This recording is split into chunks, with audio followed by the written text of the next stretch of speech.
Bab 2033, Mentah 2128 berulang kekacauan di Kota Naga. Master Istana Pertama Yi Yun memblokir pria tua berjanggut putih dan ahli Kota Naga leluhur lainnya. Seluruh tempat menjadi kacau. Pemandangan Master Istana Pertama Istana Naga Surgawi bergerak mengejutkan para Master Istana luar istana lainnya. Yi Yun sudah gila, untuk berpikir bahwa dia berani bergerak pada Lord Feng. Petik 2. Pikirkan tentang identitas Tuan Feng, dia adalah penatua tertinggi gerbang naga. Yi Yun pasti sangat ingin mati. Mengapa orang ini melakukan ini? Intervensi Master Istana Pertama Yi Yun mengejutkan semua orang. Kejutan inilah yang memberi Situ Chang Feng kesempatan. Situ Chang Feng berubah menjadi angin yang menutupi Xiao Chen saat mereka pergi dengan cepat. Ledakan, ledakan, ledakan. Sebuah ledakan keras mengguncang udara. Gelombang kejut dari pertarungan antara Tuan Istana Pertama Yi Yun dan Tuan Feng menyebar. Bola api mengerikan yang tak terhitung jumlahnya jatuh dari langit, tampak seperti matahari yang terik saat jatuh. Tidak ada yang bisa sepenuhnya menghindari badai ini. Itu sangat melukai murid dan tetua istana luar yang gagal menghindar. Tangisan menyedihkan terus terdengar. Berbagai kepala istana pulih dari keterkejutan mereka dan buru-buru mengambil tindakan untuk melindungi murid-murid mereka. Cepat, pergi. Cepat pergi. Kita tidak bisa tinggal di sini lagi. Cepat pergi. Gelombang kejut yang mengerikan dari pertempuran antara dua kaisar yang berdaulat dapat dengan mudah dibayangkan. Bahkan tokoh berdaulat tidak akan lolos tanpa cedera. Berbagai faksi di Kota Naga Surgawi merasa sangat terkejut. Mereka tidak tahu apa yang terjadi. Pakar yang tak terhitung jumlahnya melonjak ke udara dan melihat ke kejauhan. Yi Yun dan tetua Kota Naga leluhur sedang bertarung. Apakah dia memberontak? Yi Yun adalah salah satu ahli langka dengan garis keturunan naga darah campuran. Kenapa dia melakukan ini? Sepertinya hari ini adalah hari kompetisi antara 7 istana luar. Ini adalah masalah utama. Badai besar seperti itu belum muncul di Kekaisaran Naga Surgawi selama bertahun-tahun. Selanjutnya, ini terjadi di Kota Naga Surgawi. Banyak faksi asing tidak tahu apa yang sedang terjadi. Mereka merasa bingung, benar-benar bingung. Badai yang dipicu oleh Xiao Chen mencapai tingkat yang tidak terkendali dengan langkah Tuan Istana Pertama Yi Yun. Ini mengejutkan banyak faksi di Kota Naga Surgawi. Siapapun dengan sedikit kekuatan segera bergegas. Orang-orang ini perlu mencari tahu apa masalah utama ini. Di tengah kekacauan, Situ Chang Feng membawa Xiao Chen menjauh dari pusat kekacauan. Xiao Chen berkata dengan agak lemah, "Situ Chang Feng, terima kasih banyak. Lepaskan saya, aku bisa pergi sendiri." Dengan akumulasi Dragon Rache di Divine Dragon City, jika faksi tersembunyi mereka mencari Xiao Chen dengan sekuat tenaga, itu hanya masalah waktu sebelum mereka menangkapnya.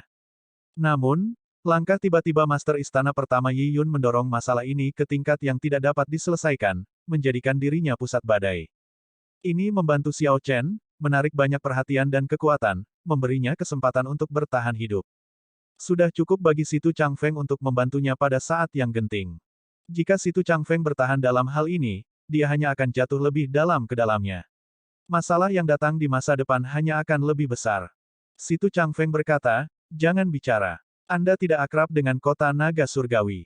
Selanjutnya, kota ini mungkin disegel sekarang. Tidak peduli seberapa mampu Anda tidak akan bisa melarikan diri." Petik 2. Situ Chang Feng tidak menerima saran Xiao Chen. Dia membawa Xiao Chen ke jalan terpencil sebelum berhenti. Kemudian, Situ Chang Feng melihat ke langit dan berpikir keras sebelum berkata dengan cemas, mengapa mereka belum datang. Tepat pada saat ini, kereta perang penangguhan surga bintang 3 muncul di langit.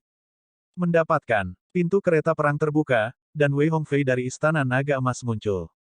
Situ Chang Feng membawa Xiao Chen ke kereta perang penangguhan surga tanpa mengucapkan sepatah kata pun. Selain Wei Hongfei, ada orang lain di kereta perang, Duan Fei dari Istana Naga Hijau. "Saudara Duan, lihatlah luka Xiao Chen," kata Situ Chang Feng, agak khawatir, sambil menyerahkan Xiao Chen kepada Duan Fei. Xiao Chen merasa agak terkejut saat dia melihat sekeliling. Sepertinya mereka sudah mempersiapkan semua ini sejak lama. Wei Hongfei memperhatikan kebingungan Xiao Chen dan menjelaskan, "Ketika Tuan Feng berkata bahwa kamu memalsukan identitasmu, aku tahu bahwa semuanya buruk. Jadi, Duan Fei dan saya pergi dulu untuk membuat persiapan bagi Anda untuk melarikan diri. Kami meninggalkan Situ Chang Feng dan Murong Yan di sana untuk mendukungmu. Tentu saja, kami juga mengambil beberapa tindakan lain. Namun, hanya ini yang bisa kami lakukan, mengingat pemberitahuan singkatnya. Kenapa kau membantuku? Identitas saya palsu, dan garis keturunan saya tidak pasti, tanya Xiao Chen lembut. Situ Changfeng dan yang lainnya saling melirik. Wei Hongfei menjawab, bagaimanapun juga, kami mengalami hidup dan mati bersama. Saya tidak percaya bahwa Anda adalah mata-mata. Garis keturunan Dragon Rache di dalam dirimu juga tidak bisa dipalsukan. Bahkan jika dunia tidak mempercayaimu, kami bersaudara akan tetap mempercayaimu. Xiao Chen merasa tersentuh, tidak tahu harus berkata apa. Sejak zaman kuno, ada banyak teman cuaca cerah, tetapi hanya sedikit yang akan mengirim bantuan saat dibutuhkan. Mampu memiliki sekelompok teman yang menjulurkan leher mereka ketika seseorang sangat membutuhkan bantuan sangat berharga. Saudara Wei, lukanya terutama pada jiwa Xiao Chen. Akan sulit baginya untuk pulih dengan cepat.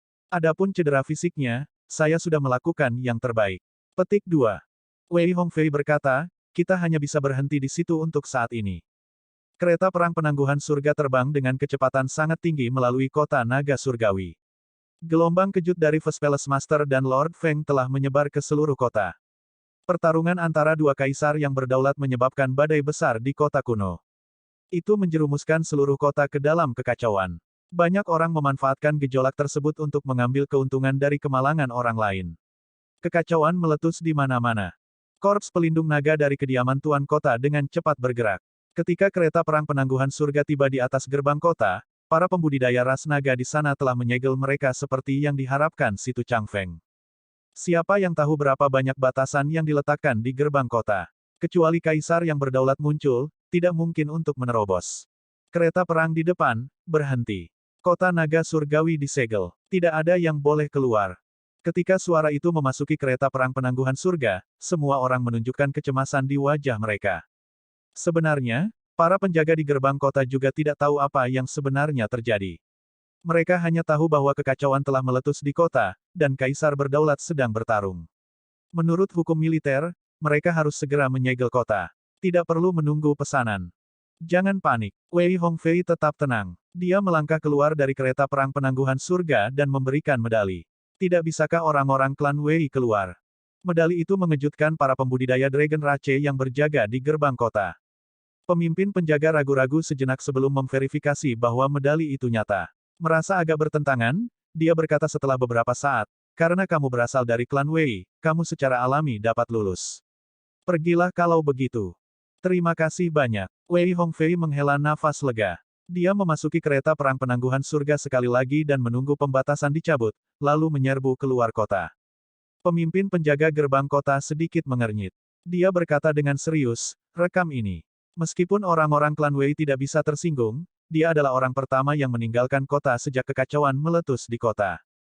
Tuanku, mengapa Anda tidak memeriksa kereta perang? Periksa untuk apa? Aku tidak tahu apa yang terjadi. Bahkan sekarang, tidak ada informasi. Karakter utama mungkin sibuk berurusan dengan pertarungan antara kaisar yang berdaulat. Tidak perlu bagi Anda untuk repot-repot tentang hal itu, catat saja bahwa dia meninggalkan kota. Kelompok itu meninggalkan kota begitu saja. Ini agak mengejutkan Xiao Chen. Jadi, mendengarkanku itu benar, kan? Dalam garis keturunan naga emas, klan Wei adalah faksi terbesar, selain klan kerajaan. Dengan bantuan saudara Wei, mengirim saudara Xiao keluar kota masih dimungkinkan, Situ Changfeng menjelaskan kepada Xiao Chen dengan senyum riang. Sekarang, Xiao Chen mengerti. Tidak heran penjaga gerbang kota memberi jalan kepada Wei Hongfei. Bagaimanapun, garis keturunan naga emas mengendalikan kota naga surgawi. Garis keturunan naga emas memegang status tertinggi di dalam kekaisaran.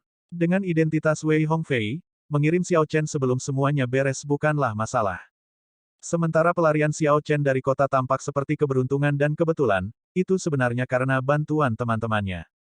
Tanpa saudara-saudaranya dari Istana Naga Surgawi melawan para ahli ras naga lainnya, menciptakan kebingungan, tanpa Tuan Istana pertama Yi Yun tiba-tiba menyerang, membawa badai ke tingkat yang tidak dapat diselesaikan, dan tanpa Wei Hongfei merencanakan ini, Xiao Chen tidak mungkin melarikan diri dari istana, kota. Xiao Chen benar-benar merasa terkejut bahwa begitu banyak orang melangkah maju untuk membantunya setelah sesuatu terjadi padanya. Mengingat kekuatan gerbang naga, ketika mengejar masalah setelah badai mereda, semua orang yang membantu Xiao Chen tidak akan lolos dari hukuman. Dengan pemikiran ini, Xiao Chen tidak bisa menahan perasaan bersalah. Saudara Xiao, pergilah dengan cepat. Kami hanya dapat mengirim Anda keluar kota. Sisanya masih tergantung padamu, kata Wei Hongfei dengan tenang sambil menatap Xiao Chen. Xiao Chen memiliki banyak hal untuk dikatakan di dalam hatinya tetapi tidak tahu bagaimana mengatakannya, dia tidak pandai berbicara. Jadi, dia hanya memberi hormat dan berkata, terima kasih banyak. Saya tidak akan pernah melupakan kebaikan hari ini. Hati-hati, Xiao Chen tahu bahwa situasinya mendesak. Dia dengan enggan melirik kota naga surgawi, lalu pada ketiganya sebelum dengan tegas berangkat. Menonton Xiao Chen pergi, ketiganya menunjukkan ekspresi yang agak rumit, dengan rasa kasihan di mata mereka. Sungguh disayangkan, kupikir kita bisa memasuki kota naga leluhur bersama-sama dan membuat jejak kita di wilayah utara, membawa ketenaran dan prestise untuk ras naga kita. Wei Hongfei menghela nafas, wajahnya dipenuhi dengan kesedihan. Segera, pengawal naga darah akan bergerak. Kita harus berpakaian seperti saudara Xiao Chen dan membantu mengalihkan perhatian darinya. Hanya itu yang bisa kita lakukan, kata Situ Changfeng dengan cemberut setelah menarik pandangannya. Pengawal naga darah. Saat menyebutkan pengawal naga darah, ketiganya menjadi agak serius. Itu adalah faksi tersembunyi di dalam kekaisaran naga surgawi yang mengilhami ketakutan pada semua orang. Setelah melarikan diri dari kota naga surgawi, Xiao Chen masih jauh dari aman. Dia bisa benar-benar aman hanya jika dia lolos dari pengawasan Blood Dragon Guard, yang berarti meninggalkan Divine Dragon Empire. Bab 2034-2129 Siapa itu? Di pegunungan tak berujung di luar kota naga surgawi. Xiao Chen berdiri di atas puncak gunung yang biasa-biasa saja. Saat dia melihat ke belakang, dia tetap diam. Dia tidak menyangka persaingan antara 7 istana luar akan berubah seperti itu. Xiao Chen merasa agak dirugikan, agak tidak berdaya, dan bahkan lebih bersalah. Master Istana Pertama Yi Yun telah mengambil inisiatif untuk bertarung dengan tetua kota naga leluhur demi Xiao Chen. Saudara-saudara dan teman-teman Xiao Chen telah melawan kota naga leluhur untuk melindunginya. Dengan ukuran keributan, orang-orang ini semua pasti akan dihukum pada akhirnya. Kakak Xiao, kamu tidak akan pergi. Sang keluar dari prasasti alam semesta surgawi dan memandang Xiao Chen dengan agak cemas. Sang khawatir tentang keadaan Xiao Chen saat ini. Dia tahu bahwa Xiao Chen menyalahkan dirinya sendiri dan akan mengalami kesulitan untuk menenangkan diri. Apakah aku terlalu gegabah? Paling buruk, saya hanya akan mengekspos garis keturunan Azure Dragon jika saya pergi ke kota naga leluhur, kata Xiao Chen lembut sambil menatap ke kejauhan. Xiao Chen selalu cepat dan tegas dalam melakukan sesuatu, jarang menyesali tindakannya. Namun, dia tidak menyangka begitu banyak orang yang terlibat kali ini. Pada kenyataannya, Xiao Chen tidak bisa disalahkan untuk banyak hal. Masalah telah mencarinya, Xiao Chen tidak mengambil inisiatif untuk mencari masalah. Situ Changfeng dan yang lainnya telah membawanya keluar dari kehendak bebas mereka sendiri. Itu seperti ketika Xiao Chen mempertaruhkan nyawanya untuk menyelamatkan Situ Changfeng dengan segala cara di Desolate God Valley. Xiao Chen hanya mengikuti kata hatinya. Namun, bahkan hati yang paling keras pun memiliki saat-saat kelembutan dan kelemahan. Sakit hati sulit dikendalikan. Pada hari ini, ketika mimpi Xiao Chen hancur, dia merasa sangat tidak berdaya. Ini adalah tanah di mana mimpi Xiao Chen hancur. Ketika mimpi hancur, hati hancur.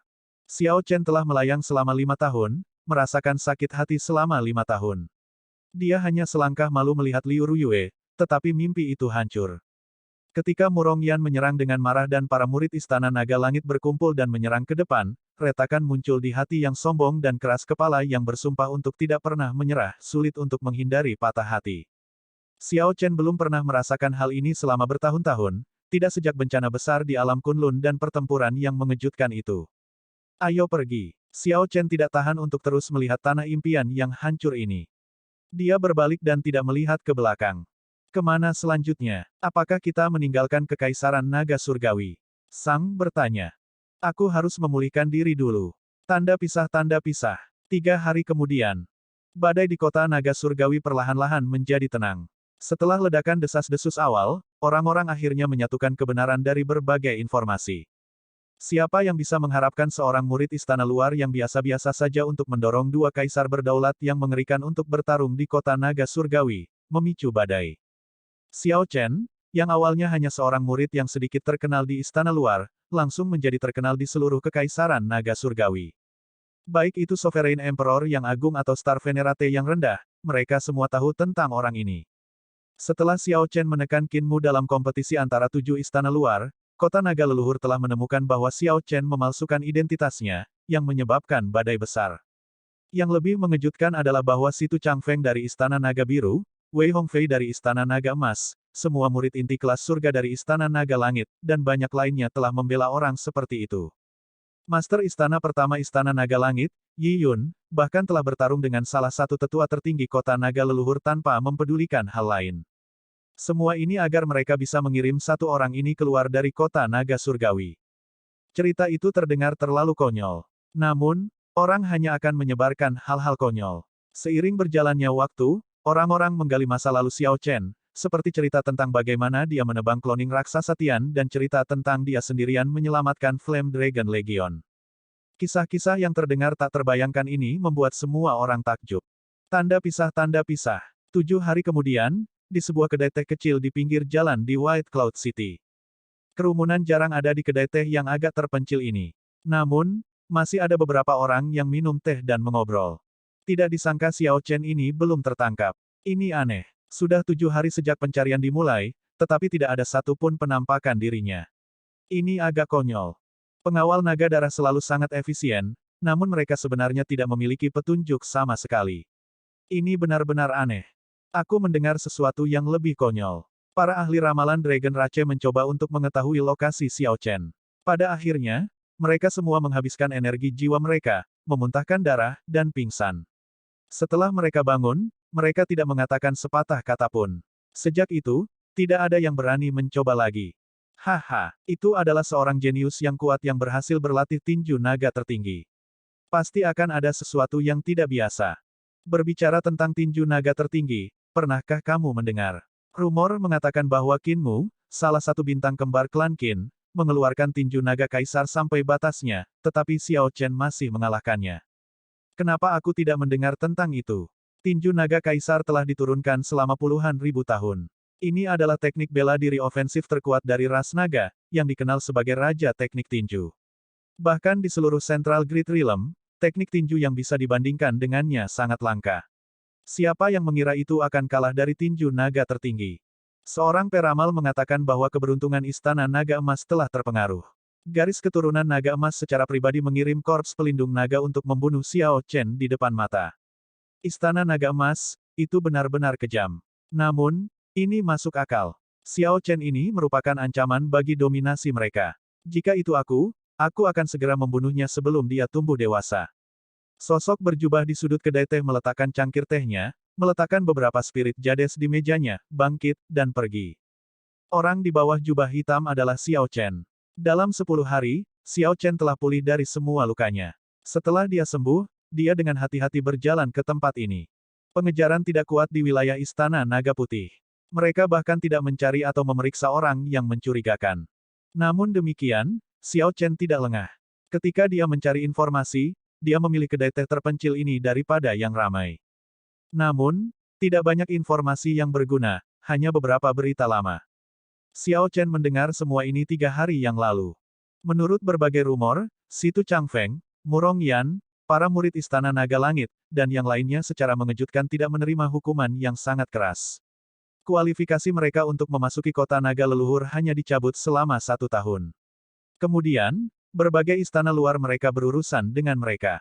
Ini sudah merupakan hasil terbaik. Sepertinya kota naga leluhur masih memiliki ketenangan, mereka tidak mempersulit para murid. Satu-satunya kekhawatiran Xiao Chen adalah Tuan Istana Pertama Yi Yun. Sampai sekarang, belum ada kabar tentang dia. 1 jam kemudian, Xiao Chen tiba di pinggiran pegunungan Istana Naga Putih. Dia sudah berkeliling Istana Naga Putih. Formasi dan batasan berlapis satu sama lain. Mencoba menerobos masuk akan mengakibatkan kematian. Xiao Chen bertanya, "Sang, apakah kamu punya cara?" Bukan masalah. Formasi mereka menggunakan momentum pegunungan dan makhluk hidup sebagai garis formasi. Saya bisa berkomunikasi dengan beberapa pohon kuno dan menggunakannya untuk menerobos masuk. Dengan sedikit hati-hati, kita bisa masuk. Bagus. Xiao Chen mengenakan topeng Dewa Kematian. Dengan sedikit usaha, dia berhasil menyelinap masuk. Topeng Dewa Kematian memiliki efek mengisolasi semua aura. Bahkan kaisar yang berdaulat tidak dapat mendeteksinya.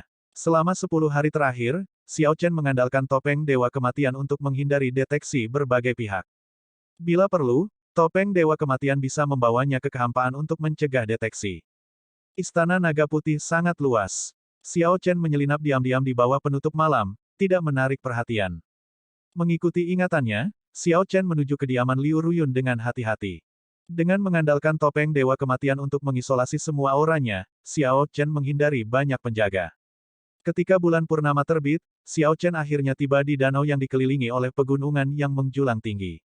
Air danau tampak sejernih sebelumnya. Di bawah kabut putih yang berkabut, pemandangan malam dan cahaya bulan membuat danau terlihat lebih dingin dan lebih sunyi. Sebuah paviliun indah terbentang di tengah kabut putih di tengah danau, tampak tidak jelas. Pegunungan di sekitar danau tampak sangat indah, naik dan turun ke kejauhan. Air danau itu seperti batu giok yang sempurna di antara pegunungan dan sungai. Dari pantai, Danau Puitis tampak sangat panjang, terbentang di antara dua pegunungan. Danau mungil ini memberikan kesan lautan yang luas dan tak berujung. Adapun paviliun di tengah danau, naga dan burung phoenix yang diukir di atasnya tampak putih bersih melalui kabut. Paviliun berkedip dengan cahaya mengalir yang tampak hijau giok ketika tercermin dalam riak air yang menyebar di permukaan danau. Aku sudah tiba, Xiao Chen bergumam pada dirinya sendiri sambil menatap paviliun. Tempat Liu Ruyue tinggal di Istana Naga Putih adalah tujuan Xiao Chen. Sementara Xiao Chen tidak bisa pergi ke kota naga leluhur, dia tidak melupakan tujuan awalnya datang ke Kekaisaran Naga Surgawi. Sosok Xiao Chen melintas saat dia terbang diam-diam. Sosoknya melayang di atas permukaan danau seperti burung layang-layang, dengan lembut melayang untuk mendarat di atap paviliun. Dia tidak masuk, karena ada seseorang di dalam. Di paviliun, Liu Ruyun memegang lukisan siluet Xiao Chen saat dia berkata dengan kesal, Xiao Chen yang tidak fleksibel itu. Xiao Chen bodoh, kamu berjanji untuk pergi ke kota naga leluhur bersamaku. Mengapa Anda menendang badai besar seperti itu? Itu hanya identitas. Jika Anda memberitahu saya bisa meminta ayah saya untuk membelikan Anda satu. Itu adalah sesuatu yang sangat mudah. Yang tidak bermoral, bagaimana kamu bisa pergi seperti itu? Anda setidaknya harus memberitahu saya bahwa Anda aman. Aku akan menusukmu sampai mati. Menusukmu sampai mati. Saat Liu Ruyun yang tampak gagah dan berambut pendek berbicara, matanya menjadi berkaca-kaca. Gadis ini tidak tahu mengapa dia merasa sangat sedih. Dia merasa ingin menangis, dan dia melakukan sesuatu yang kekanak-kanakan, membuat banyak lubang di lukisan itu. Lukisan-lukisan berserakan di tanah, semuanya juga penuh lubang. Jelas bahwa ini bukan hari pertama Liu Ruyun di sini. Liu Ruyun pergi, merasa malu, hanya ketika sudah larut malam. Xiao Chen menghela nafas pelan. Setelah Liu Ruyun jauh, dia diam-diam memasuki paviliun. Liu Ruyun pernah berkata bahwa ketika Liu Ruyue punya waktu, dia akan kembali untuk tinggal sebentar. Waktunya tidak memiliki pola, tetapi disinilah dia tinggal di Istana Naga Putih. Xiao Chen menunggu dengan sabar. Mungkin dia memiliki kesempatan untuk bertemu Liu Ruyue sebelum keberangkatannya. Dia hanya bisa meninggalkan kesempatan ini ke surga dan mencoba peruntungannya. Namun, dia tidak memiliki banyak harapan. Waktu berlalu. Segera, 1 bulan telah berlalu. Xiao Chen sudah merasakan keputusasaan. Selama periode ini, Sang telah mendesaknya beberapa kali untuk pergi dengan cepat.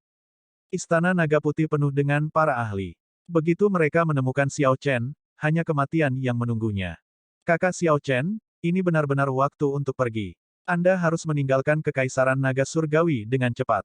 Anda tidak bisa tinggal di Istana Naga Putih ini lebih lama lagi. Suara Sang berasal dari prasasti alam semesta surgawi. Xiao Chen sudah menunggu beberapa hari. Dia telah berjanji kepada Sang beberapa kali bahwa dia akan pergi, tetapi dia tidak bisa menahan diri untuk tetap tinggal. Xiao Chen menghela nafas, aku akan pergi setelah malam ini. Sepertinya aku ditakdirkan untuk tidak bertemu dengannya. Namun, jika saya pergi, saya benar-benar tidak tahu kapan saya akan pergi. Seseorang ada di dekatnya. Tepat pada saat ini, Xiao Chen dan Sang merasakan seseorang perlahan berjalan di atas danau. Itu bukan Liu Ruyun. Dalam sebulan terakhir, Liu Ruyun telah datang beberapa kali. Xiao Chen dan Sang sudah sangat akrab dengan auranya. Apakah itu dia? Bab 2035, Mentah 2130, Kecantikan Seperti Bulan. Memang, seseorang akan datang.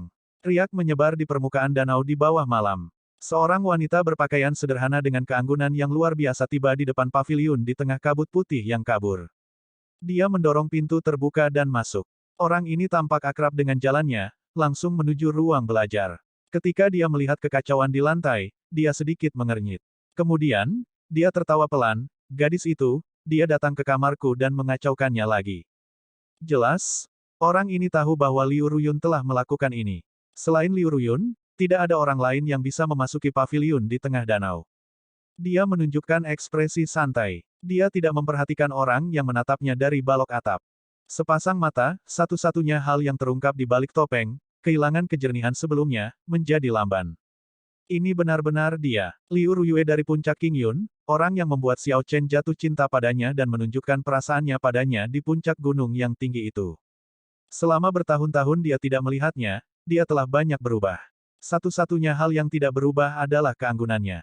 Itu sama seperti sebelumnya, persis bagaimana Xiao Chen mengingatnya.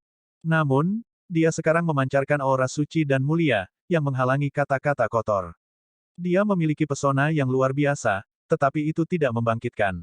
Ini terasa kontradiktif dan menarik. Tidak heran seluruh kekaisaran naga surgawi tahu tentang putri suci naga putih. Siapa yang bisa dibandingkan dengan pesona seperti itu? Dia terlalu banyak main-main. Aku benar-benar harus memarahinya. Ketika Liu Ruyue melihat lubang dengan berbagai ukuran di lukisan, dia tampak kesal. Saat Liu Ruyue melihat lukisan siluet, kebingungan dan perasaan lembut muncul di wajahnya. Mengapa saya hanya perlu melihat siluet ini dan saya merasa santai? Namun, saya tidak dapat mengingat siapa dia sama sekali.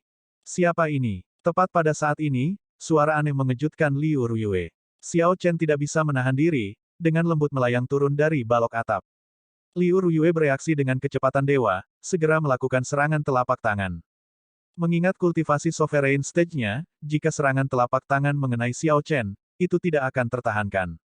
Suara mendesing. Xiao Chen tiba-tiba terkejut dengan akal sehatnya. Sosoknya melintas saat dia menghindari serangan telapak tangan. Kemudian, dia terbang keluar jendela. Kunjungi novelringan.com untuk pengalaman pengguna yang lebih baik. Betapa beraninya kamu, bahkan berani menerobos masuk ke kamarku. Niat membunuh muncul di mata Liu Ruyue saat pedang pendek berselubung muncul di tangannya. Kemudian, tubuhnya menjadi seperti cahaya yang mengalir saat dia mengejar. Liu Ruyue berhasil mengejar dan mendarat di depan Xiao Chen, menghalanginya. Dentang. Dia tidak ragu untuk menggambar pedang pendeknya. Ki yang membunuh es segera menyebar, dan suhu di atas danau anjlok. Pedang Liu Ruyue mengeluarkan cahaya dingin dan tajam, memantulkan cahaya bulan yang lembut. Angin sejuk bertiup di sekitarnya.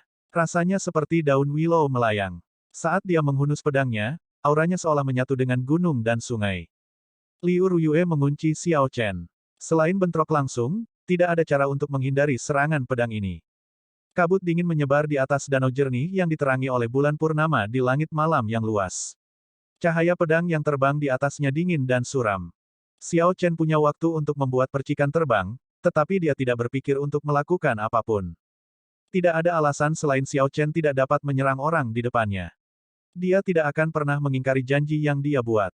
Pedang itu terbang seperti daun willow. Namun, ketika jaraknya hanya sekitar 30 cm darinya, Xiao Chen melepaskan topeng Dewa Kematian.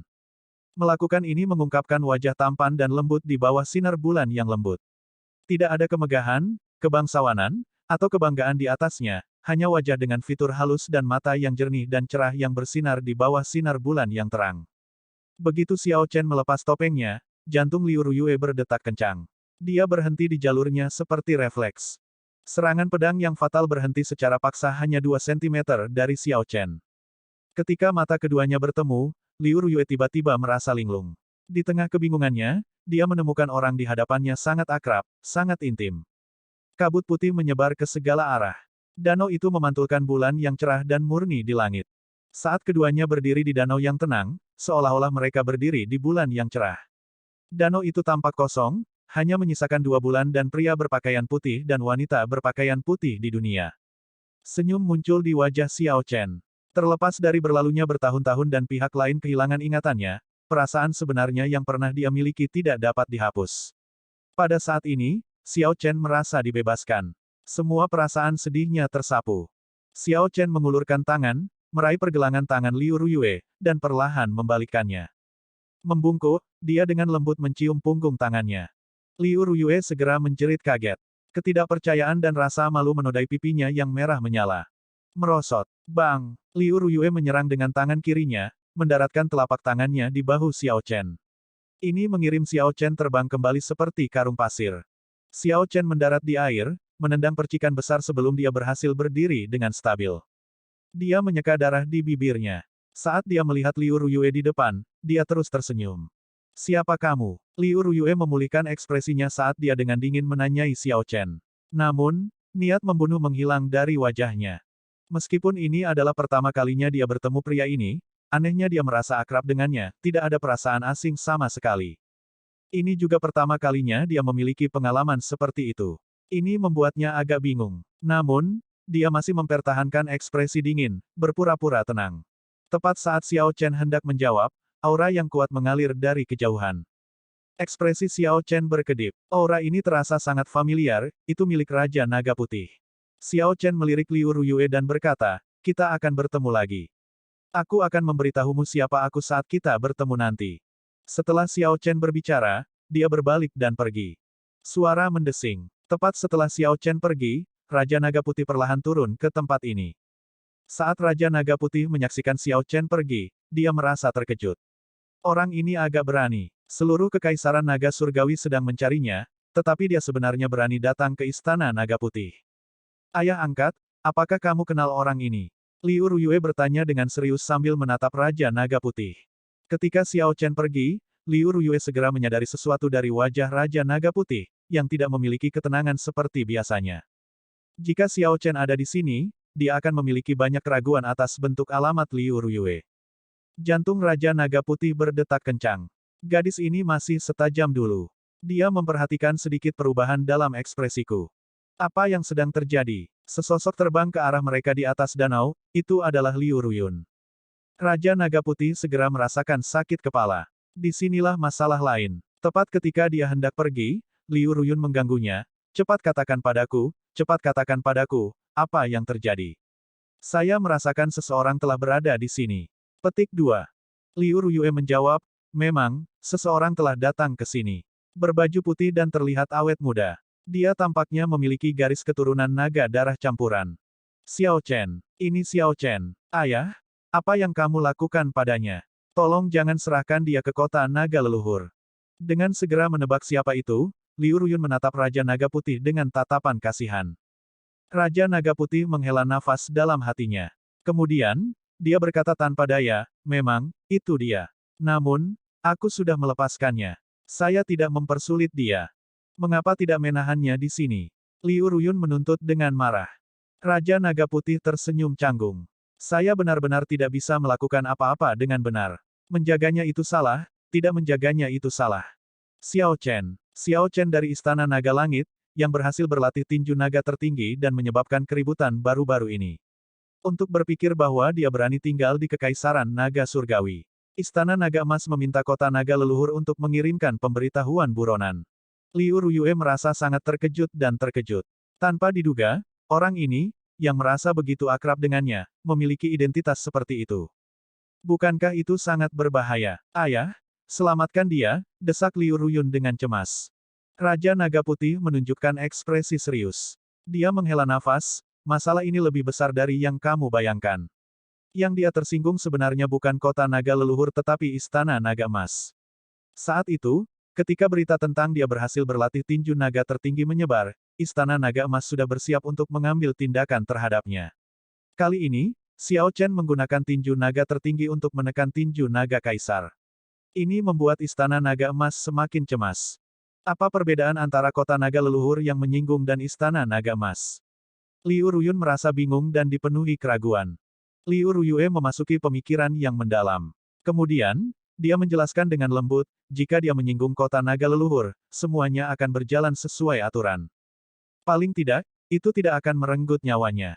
Setelah kebenaran diselidiki, dengan asumsi tidak ada yang mencurigakan tentang identitasnya dan dia ternyata bukan mata-mata, kota naga leluhur bahkan mungkin membiarkan masa lalu berlalu dan memeliharanya. Karena dia menyinggung Istana Naga Emas, itu bermasalah. Jika Kaisar Naga Emas Ungu marah, bagaimana orang ini bisa memiliki kesempatan untuk bertahan hidup? Ayah, aku tidak peduli. Kamu harus menyelamatkannya. Liu Ruyun bersikeras ketika dia mendengar itu. Ekspresinya berubah tak sedap dipandang ketika dia menyadari beratnya masalah ini. Liu Ruyue memandang Raja Naga Putih dan berkata, Ayah angkat, saya pikir orang ini dapat diselamatkan. Raja naga lainnya seharusnya tidak ingin dia mati. Jika dia masih hidup, dia akan membuat orang-orang istana naga emas gugup. Ini bahkan mungkin mempengaruhi pertarungan untuk posisi Kaisar Naga. Apa yang membuat garis keturunan naga emas gugup bukanlah Xiao Chen tetapi tinju naga tertingginya. Dampak yang diciptakan teknik tinju ini terlalu menantang surga. Naga surgawi sebelumnya hampir mengubah dunia dengan tinju naga tertinggi. Adalah salah untuk mengatakan bahwa klan kerajaan garis keturunan naga emas tidak gugup. Raja Naga Putih mengamati ekspresi Liu Ruyue. Sepertinya Xiao Chen tidak mengatakan sesuatu yang aneh padanya untuk memaksanya mengingat. Sepertinya dia pintar. Biarkan aku memikirkan masalah ini. Kalian berdua tidak perlu ikut campur dalam hal ini, terutama kamu, apakah kamu mendengarku? Petik 2. Raja Naga Putih menunjuk Liu Ruyun, menunjukkan kekuatan sebelum pergi. Segera, hanya Liu Ruyue dan Liu Ruyun, dua saudara perempuan, yang tersisa di danau. Liu Ruyun tersenyum dan berkata, "Kakak, sepertinya kata-katamu lebih persuasif." Berdasarkan penampilan ayah, dia mungkin setuju. Liu Ruyue tersenyum tipis. Sulit untuk mengatakannya. Hal-hal yang terlibat jauh lebih rumit dari yang Anda bayangkan. Keputusan yang dibuat di tingkat ayah asuh jarang memasukkan emosi ke dalam persamaan. Mereka hanya memperhitungkan kepentingan. Tentu saja, kamu adalah pengecualian. Petik 2. Apakah begitu? Kenapa aku merasa dia tidak peduli padaku? Dia mengurung saya di Istana Naga Putih selama bertahun-tahun, tidak membiarkan saya keluar, gerutu Liu Ruyun dengan ketidakpuasan. Bab 2036, Mentah 2131, Putra Mahkota Dewa Naga. Xiao Chen puas bisa melihat Liu Ruyue sekali sebelum meninggalkan Kekaisaran Naga Surgawi. Itu seperti yang dia duga, Liu Ruyue telah kehilangan ingatannya. Namun, segala sesuatu yang lain baik-baik saja. Itu sudah cukup baginya. Xiao Chen mendongak dari kaki gunung Istana Naga Putih. Dia masih bisa melihat bulan yang cerah tetapi tidak melihat keindahan di bawahnya. Aku akan membiarkannya begitu saja. Xiao Chen menarik pandangannya dan mengubur pikirannya jauh di dalam hatinya. Kemudian, dia pergi saat hari sudah malam. Sudah waktunya untuk meninggalkan Kekaisaran Naga Surgawi. Dengan fiksasi dan kekhawatirannya untuk sementara diselesaikan, Xiao Chen mengenakan topeng Dewa Kematian dan bergegas pergi ke malam hari. Dia tidak bisa menggunakan formasi transportasi atau mengendarai Vulture Darah Iblis. Dia harus mengandalkan teknik gerakannya untuk bepergian, jadi akan butuh waktu lama baginya untuk keluar dari Kekaisaran Naga Surgawi. Xiao Chen tidak terburu-buru. Semakin dia terburu-buru, semakin mudah untuk mengacaukannya. Selama 10 hari pertama persembunyian Xiao Chen, dia merasa bahwa topeng Dewa Kematian belum tentu sangat mudah. Selanjutnya, dia menemukan topeng Dewa Kematian agak aneh. Sangat mudah untuk memprovokasi emosi negatif. Xiao Chen mencari tempat terpencil untuk bersembunyi dan mengolah seni tempering tubuh naga surgawi di siang hari, kemudian, dia melakukan perjalanan pada malam hari, mengenakan topeng Dewa Kematian. Segera, 2 bulan berlalu. Tidak ada alarm atau bahaya. Sepanjang jalan, dia merasakan beberapa pengejar, tetapi dia menghindari mereka, tidak ada insiden besar yang terjadi. Hal yang mengejutkan Xiao Chen adalah sebagian besar pengejarnya bukan dari pengawal naga darah tetapi sebenarnya adalah pembudidaya garis keturunan naga emas. Pada hari khusus ini, Xiao Chen selesai berkultivasi dan bangkit dari rahasianya di pegunungan terpencil tepat saat malam hampir tiba. Bang! Xiao Chen meninju, dan vital ki-nya melonjak seperti naga, berkeliaran terus-menerus. Sebuah kekuatan besar meledak dari cahaya tinjunya, dan ledakan yang keras dan menusuk bergema di sekitarnya, mengguncang gunung terpencil tempat dia berdiri. Dia meludahkan seteguk udara keruh, lalu berkata dengan lembut, "Aku mencapai 150 Cauldron Force." Lebih dari 2 bulan kultivasi pahit, seni tempering tubuh naga surgawi Xiao Chen terus meningkat, sekarang mendekati penyempurnaan puncak dari lapisan ke-6. Ini secara bertahap memungkinkan dia untuk memahami apa yang dikatakan Kaisar Naga berlumuran darah. Mencapai kesempurnaan puncak seni tempering tubuh naga surgawi hanyalah permulaan. Tubuh perang naga surgawi Xiao Chen sebelumnya adalah lelucon. Tubuh perang naga surgawi yang sebenarnya benar-benar mengubah fisik seseorang, mencapai tubuh surgawi yang diperoleh. Di dunia ini, sejumlah kecil orang dilahirkan dengan fisik khusus, memberi mereka tubuh fisik yang tidak dapat disaingi oleh orang biasa. Berbagai fisik membual berbagai efek yang tak terbayangkan. Di antara kelompok fisik khusus ini, sangat sedikit yang menonjol, fisik yang dikenal sebagai tubuh surgawi. Semua orang menginginkan tubuh seperti itu. Jika klan bangsawan berhasil menghasilkan seseorang dengan tubuh surgawi bawaan, Itu adalah tanda kebangkitan mereka. Jika orang dengan tubuh surgawi itu bisa tumbuh secara normal, dia bisa menjadi tak tertandingi di sekelilingnya. Saat mencapai kesuksesan, dia bisa melakukan hal-hal besar. Orang seperti itu akan membiarkan klan mereka bangkit, membiarkannya berkembang selama 1000, 10.000 tahun dan bahkan lebih lama. Adapun seni tempering tubuh naga surgawi, itu menggunakan teknik kultivasi yang dikombinasikan dengan garis keturunan ras naga untuk membentuk tubuh surgawi yang diperoleh. Ini menunjukkan betapa mengerikannya teknik kultivasi ini. Sangat sedikit teknik kultivasi di dunia yang dapat menghasilkan tubuh surgawi, hampir tidak ada. Ketika saya mengolah seni tempering tubuh naga surgawi saya hingga kesempurnaan puncak, saya akan dilahirkan kembali, dan tubuh saya tidak akan berbeda dengan tubuh surgawi sejati. Pada saat itu, kultivasi saya akan meningkat, dan tubuh fisik saya akan menjadi sangat kuat. Sebuah cahaya melintas di mata Xiao Chen. Hasratnya akan kekuatan meningkat, dan ambisi memenuhi dirinya. Keadaan menyesal Xiao Chen hari ini hanya memiliki satu alasan, tidak peduli bagaimana dia menjelaskannya, dia tidak cukup kuat. Jika dia cukup kuat, apakah dia perlu menunjukkan begitu banyak ketakutan dan perhatian? Jika dia cukup kuat, apakah teman-temannya perlu mengambil risiko bahaya agar dia bisa melarikan diri? Cepat atau lambat, Xiao Chen akan secara terbuka kembali dengan hormat. Tidak seperti sekarang, di mana dia harus menyelinap pergi. Suara mendesing, suara mendesing, suara mendesing. Tepat pada saat ini, auman naga terdengar di sekitarnya. Sosok-sosok terus-menerus melintas di udara, berkumpul di gunung yang sunyi ini. Ekspresi Xiao Chen tetap tenang di balik topeng, dia tidak merasa bingung. Dia merasa sangat yakin bahwa pihak lain tidak memverifikasi identitasnya, hanya menyembunyikan beberapa dugaan dan kecurigaan. Selama Xiao Chen tetap berada di Kekaisaran Naga Surgawi, dia akhirnya akan ditemukan oleh kelompok orang ini.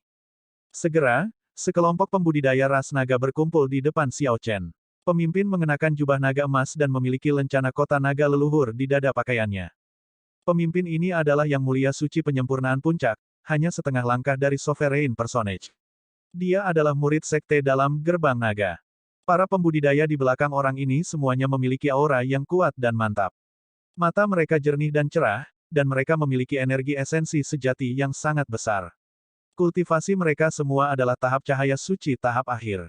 Mereka adalah anggota Korps Pelindung Naga, faksi kuat yang hanya mematuhi klan Kerajaan Naga Emas.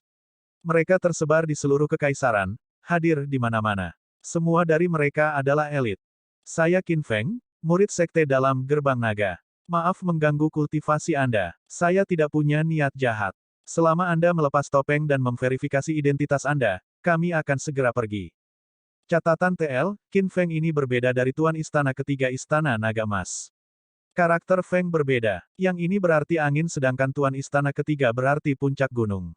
Orang yang datang sangat sopan, semakin mendukung keyakinan Xiao Chen bahwa pihak lain tidak menebak identitasnya. Ekspresi Qin Feng tetap tenang.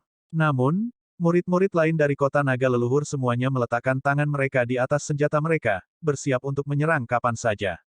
Setelah 2 bulan pengejaran, orang-orang ini masih tidak menemukan apa-apa. Sama sekali tidak ada jejak Xiao Chen di dalam Kekaisaran Naga Surgawi. Untuk eselon atas Istana Naga Emas, ini praktis tidak mungkin. Untuk berpikir bahwa sangat sulit untuk menemukan satu orang. Orang-orang bijak di Istana Naga Emas menduga bahwa Xiao Chen memiliki harta karun yang bisa menyembunyikan aura, mungkin mengisolasi semua aura dan bahkan menghindari ramalan. Oleh karena itu, Istana Naga Emas mengecilkan parameter pencarian mereka dan fokus pada tipe orang yang mencurigakan ini. Sayangnya, orang-orang ini tidak berbudi luhur, lagi pula, mereka dengan sengaja menyembunyikan aura mereka.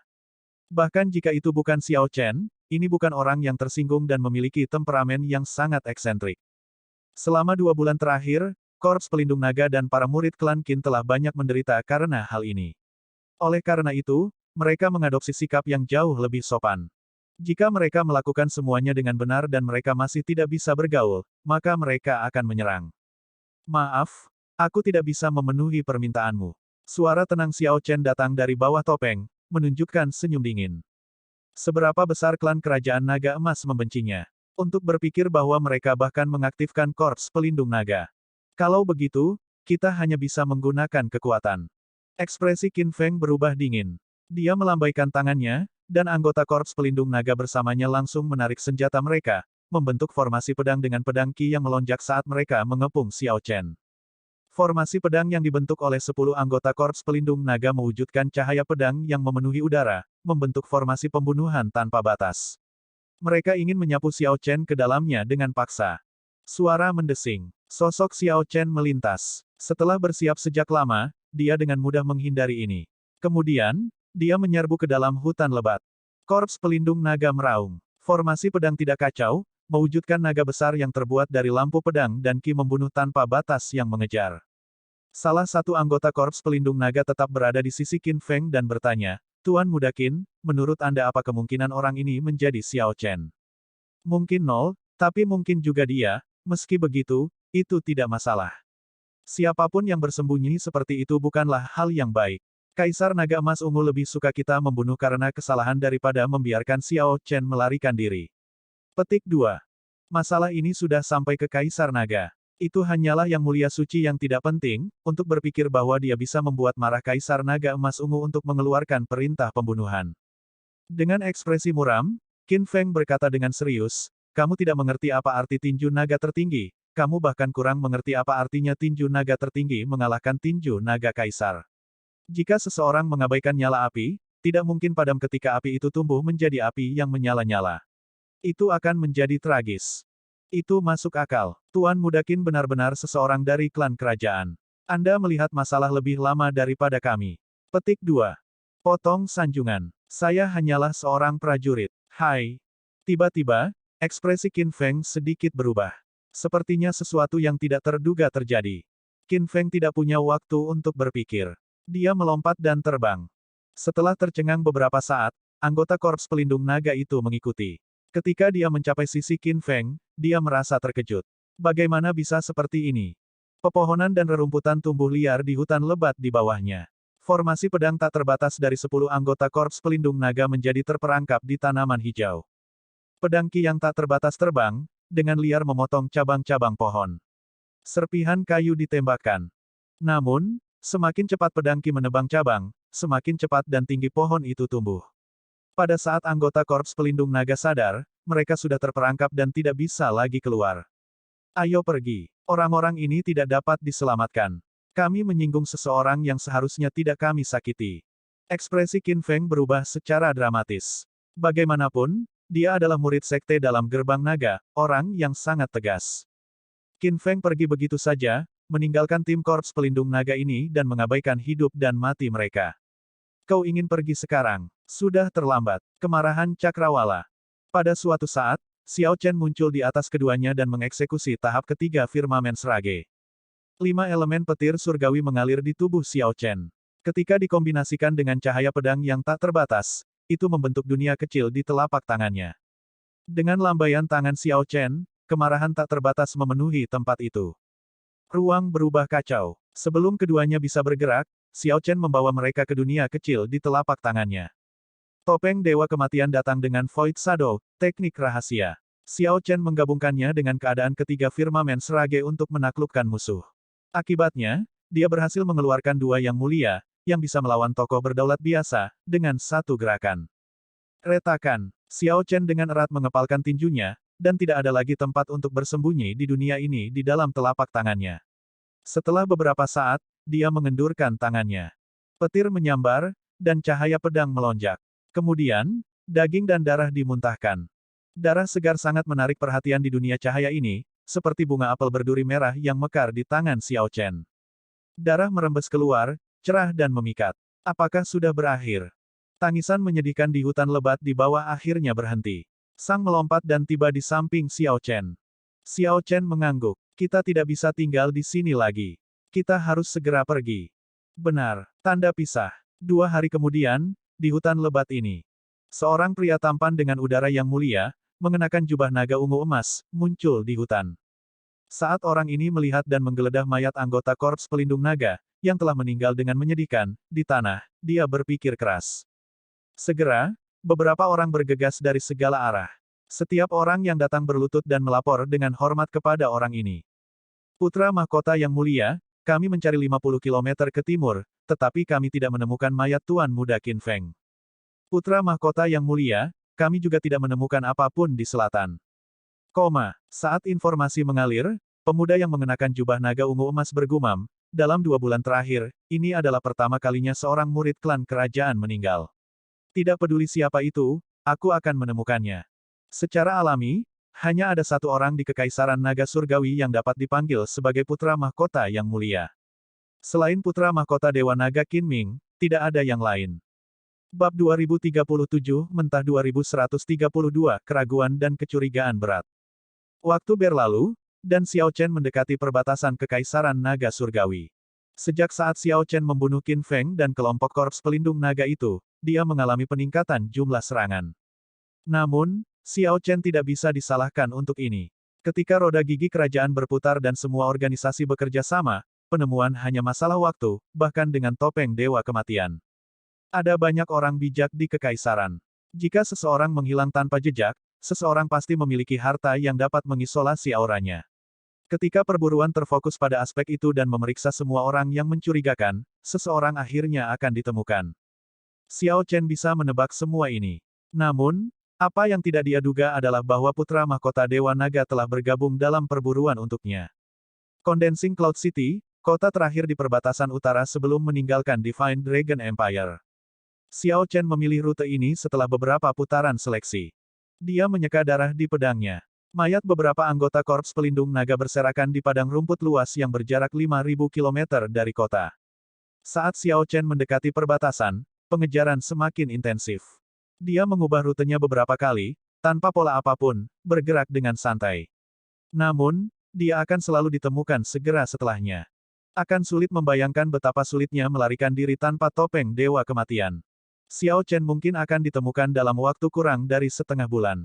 Setelah kota ini, aku kurang lebih bisa meninggalkan Kekaisaran Naga Surgawi.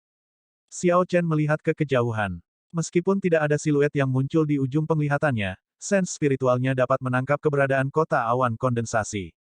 Kemana Anda berniat untuk pergi selanjutnya? Sang bertanya pada Xiao Chen sambil menonton Xiao Chen menangani mayat-mayat itu. Setelah Xiao Chen meninggalkan Kekaisaran Naga Surgawi, dia akan bebas berkeliaran sesukanya. Dunia itu luas. Akan ada tempat untuk Xiao Chen. Ada banyak tempat yang ingin dikunjungi Xiao Chen. Dia bahkan berpikir untuk kembali ke alam Kunlun. Namun, ketika dia mempertimbangkan jarak yang jauh, itu akan membuang terlalu banyak waktu dengan kultivasinya saat ini. Xiao Chen bisa pergi ke dinasti Yanwu. Kakak seniornya Ye Zifeng berada di ibu kota dinasti Yanwu. Dia juga memiliki beberapa persahabatan dengan Soaring Dragon Marquis, jadi dia tidak perlu khawatir untuk mendapatkan referensi. Dia juga bisa pergi ke dinasti Tianwu. Jika dia beruntung, dia mungkin bisa menemukan berita tentang Chu Chaoyun. Dia bisa pergi ke Kekaisaran Gagak Emas, pemimpin 8 kerajaan besar saat ini. Ao Jiao dan Little Yellow Feather ada di sana, jadi itu adalah pilihan yang cukup bagus. Dia juga tidak bisa pergi ke tempat-tempat ini. Dia bisa meninggalkan Central Great Realm dan pergi ke Laut Terlarang dan mencari Xiao Su dan yang lainnya.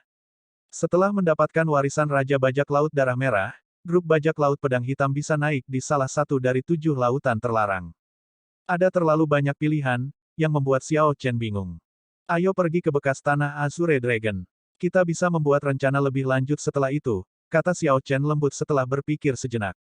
Naga Azure, itu sesuatu dari dulu sekali. Saya ingat bahwa Naga Azure adalah pemimpin naga surgawi jauh lebih awal di zaman bela diri, kata Sang dengan lembut setelah beberapa pemikiran.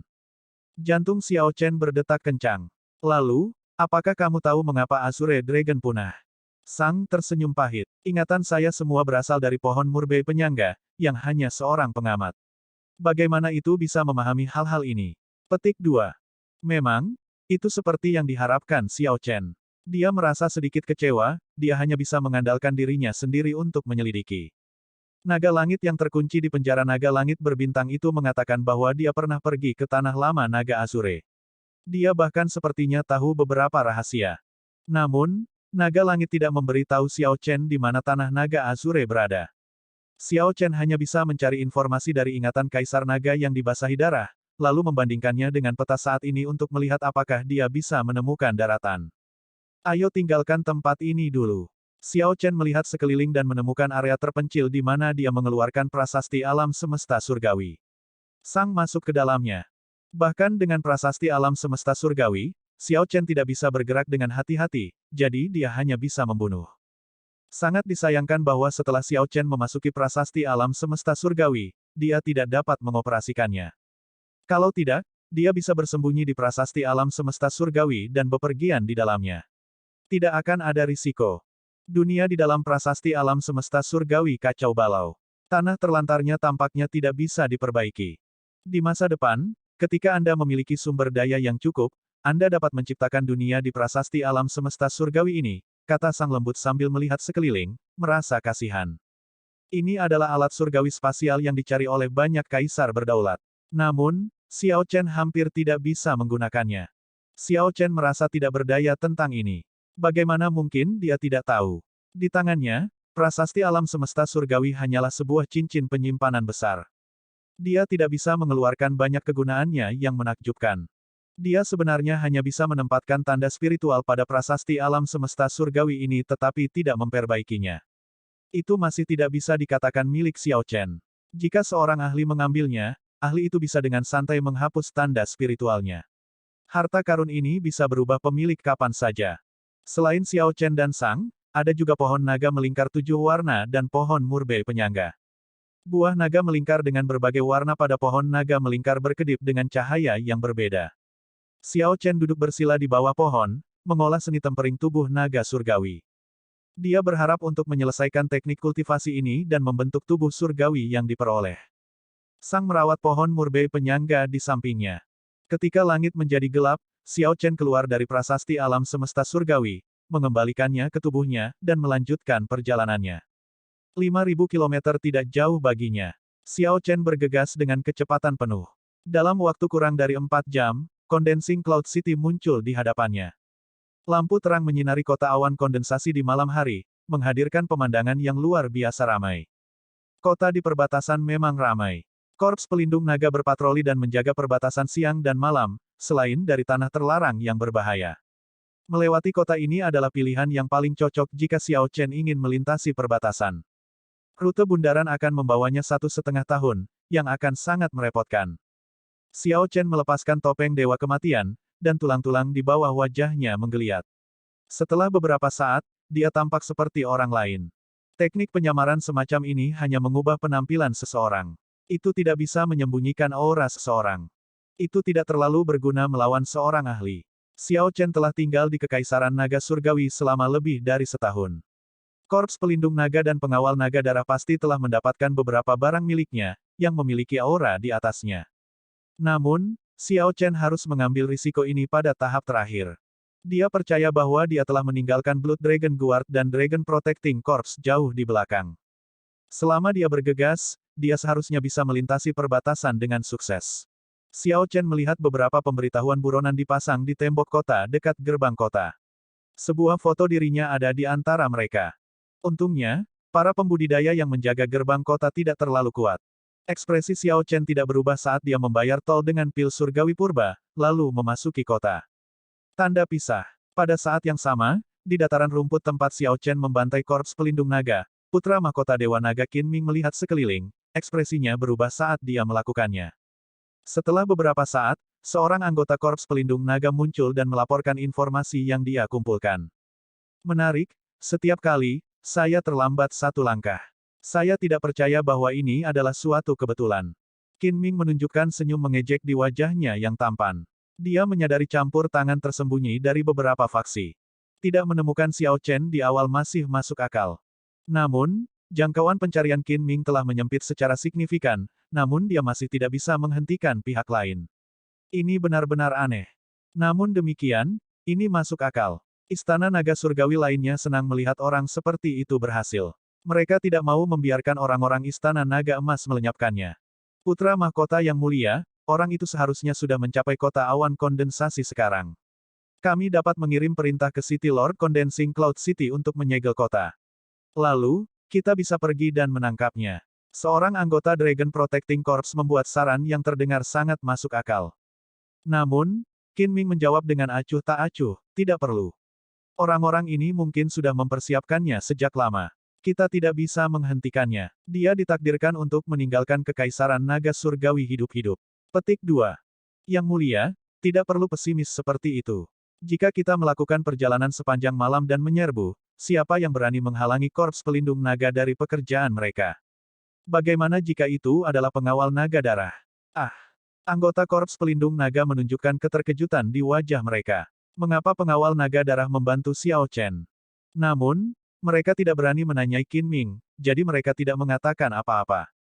Menarik. Korps Pelindung Naga tidak perlu berpartisipasi dalam hal-hal yang tersisa. Aku sudah mengaturnya sejak lama. Tidak peduli bagaimana itu, mereka tidak akan bisa melindungimu. Keyakinan melintas di mata Qin Ming saat dia melambaikan tangannya untuk membubarkan Korps Pelindung Naga. Iya, anggota Korps Pelindung Naga tidak berani menolak.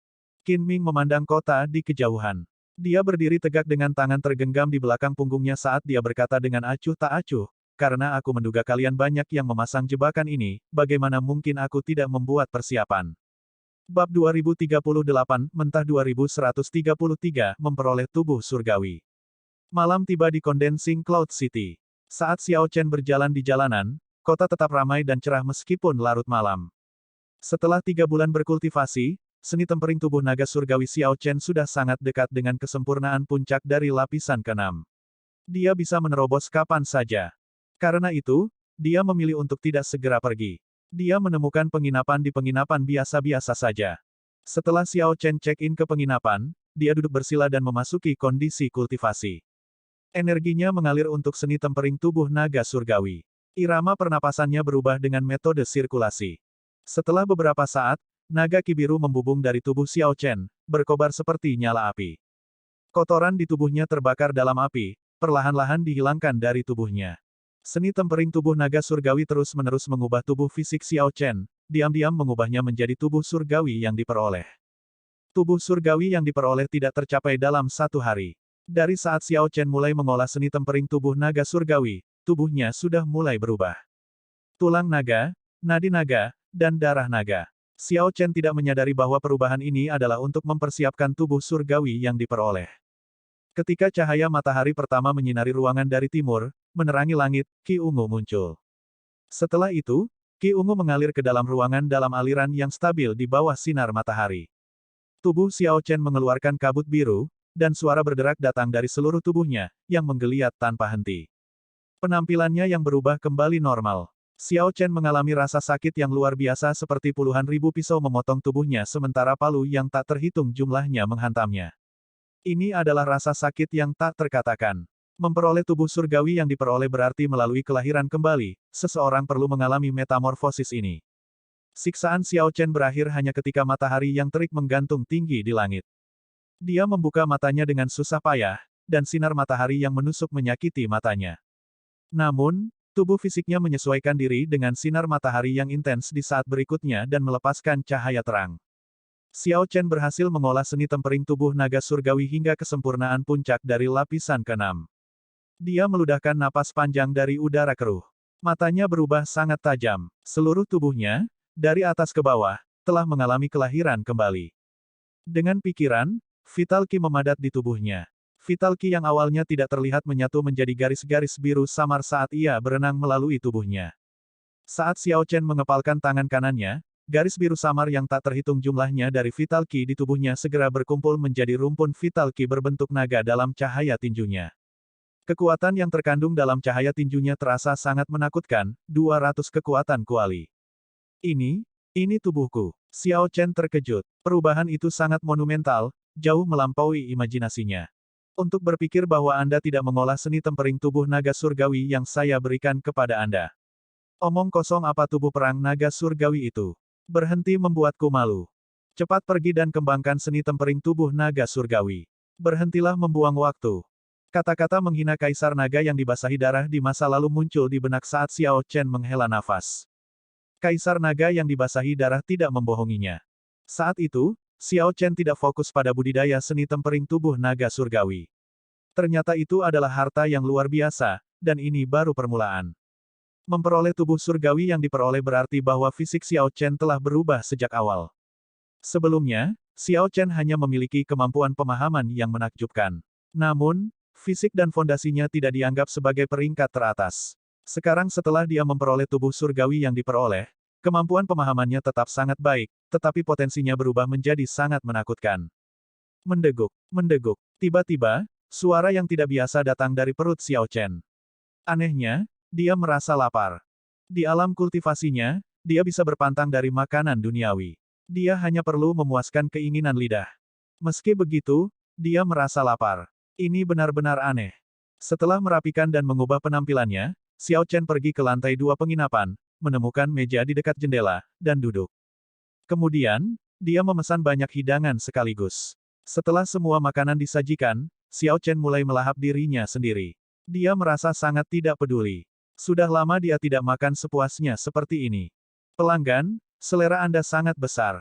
Bahkan para pembudidaya raksasa itu tidak bisa menyelesaikan seluruh meja makanan. Petik 2. Pelayan penginapan berjalan mendekat, tersenyum sambil menatap Xiao Chen. Sepertinya dia mencoba untuk mendapatkan tip.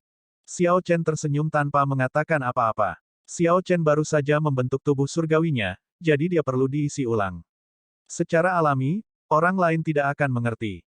Dari penampilanmu, sepertinya kamu belum makan apapun selama beberapa bulan. Melihat Xiao Chen tetap diam, pelayan itu tidak berhenti tersenyum saat dia duduk di seberang Xiao Chen dan mulai makan dan minum. Hati Xiao Chen tenggelam saat dia menyapu sens spiritualnya ke sekelilingnya. Setelah dengan hati-hati mengukur semua orang, dia terkejut menemukan bahwa semua pelanggan di lantai 2 telah menjadi ahli dengan menarik diri membunuh Qi di beberapa titik waktu.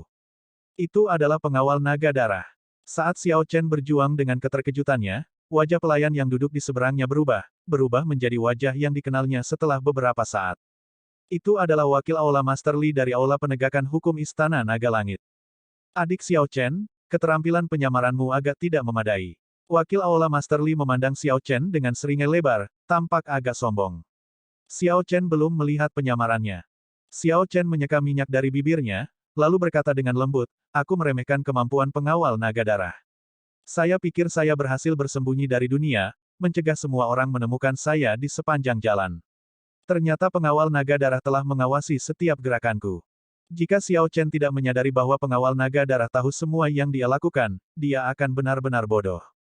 Wakil Aula Guru Li tersenyum dan berkata, jangan rendah hati. Pengawal naga darah masih harus berusaha keras untuk mencarimu. Jika Anda tidak berada di Kekaisaran Naga Surgawi, kami mungkin tidak dapat menemukan Anda.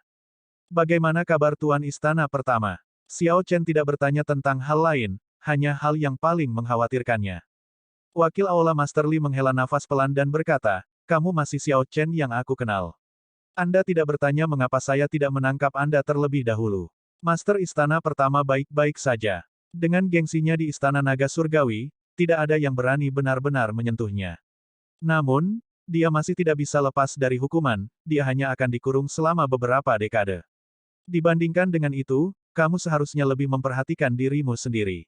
Xiao Chen tersenyum tak berdaya. Jika kamu ingin menangkapku, kamu sudah melakukannya sejak lama. Anda tidak akan menunggu sampai sekarang.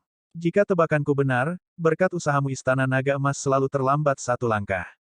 Memang, itu benar. Shadow Dragon Sovereign dari Blood Dragon Guard secara pribadi memerintahkan kami untuk melindungi Anda saat Anda pergi. Jangan tanya kenapa, saya tidak tahu. Wakil Aula Master Li mengangkat bahu, menunjukkan ketidaktahuannya. Shadow Dragon Sovereign secara pribadi memerintahkan untuk perlindunganku saat aku meninggalkan Kekaisaran Naga Surgawi. Xiao Chen merasa terkejut di dalam hatinya. Ini benar-benar tidak terduga karena dia belum pernah bertemu orang itu. Lebih jauh lagi, dia tidak bisa mengantisipasi tindakan seorang ahli di level Shadow Dragon Sovereign, seseorang yang berdiri di puncak seluruh Central Great Realm. Pergilah kalau begitu. Kami menguasai kota ini terlebih dahulu. Orang-orang dari Istana Naga Emas dan Korps Pelindung Naga tidak akan dapat menemukanmu di sini, kata Wakil Aula Master Li sambil berdiri. Xiao Chen meninggalkan beberapa spirit jade dan berdiri untuk pergi. Namun, dia tidak bisa menyelesaikan keraguan di hatinya. Wakil Aula Master Li berjalan bersama Xiao Chen. Seperti yang dia janjikan, Xiao Chen berhasil melintasi perbatasan tanpa menemui gangguan apapun. Xiao Chen menoleh ke belakang untuk melihat kota awan kondensasi di belakangnya. Kemudian, dia memikirkan rawa kuno yang luas dan tak berujung di depannya. Tempat ini dikenal sebagai Cloudwater Marsh.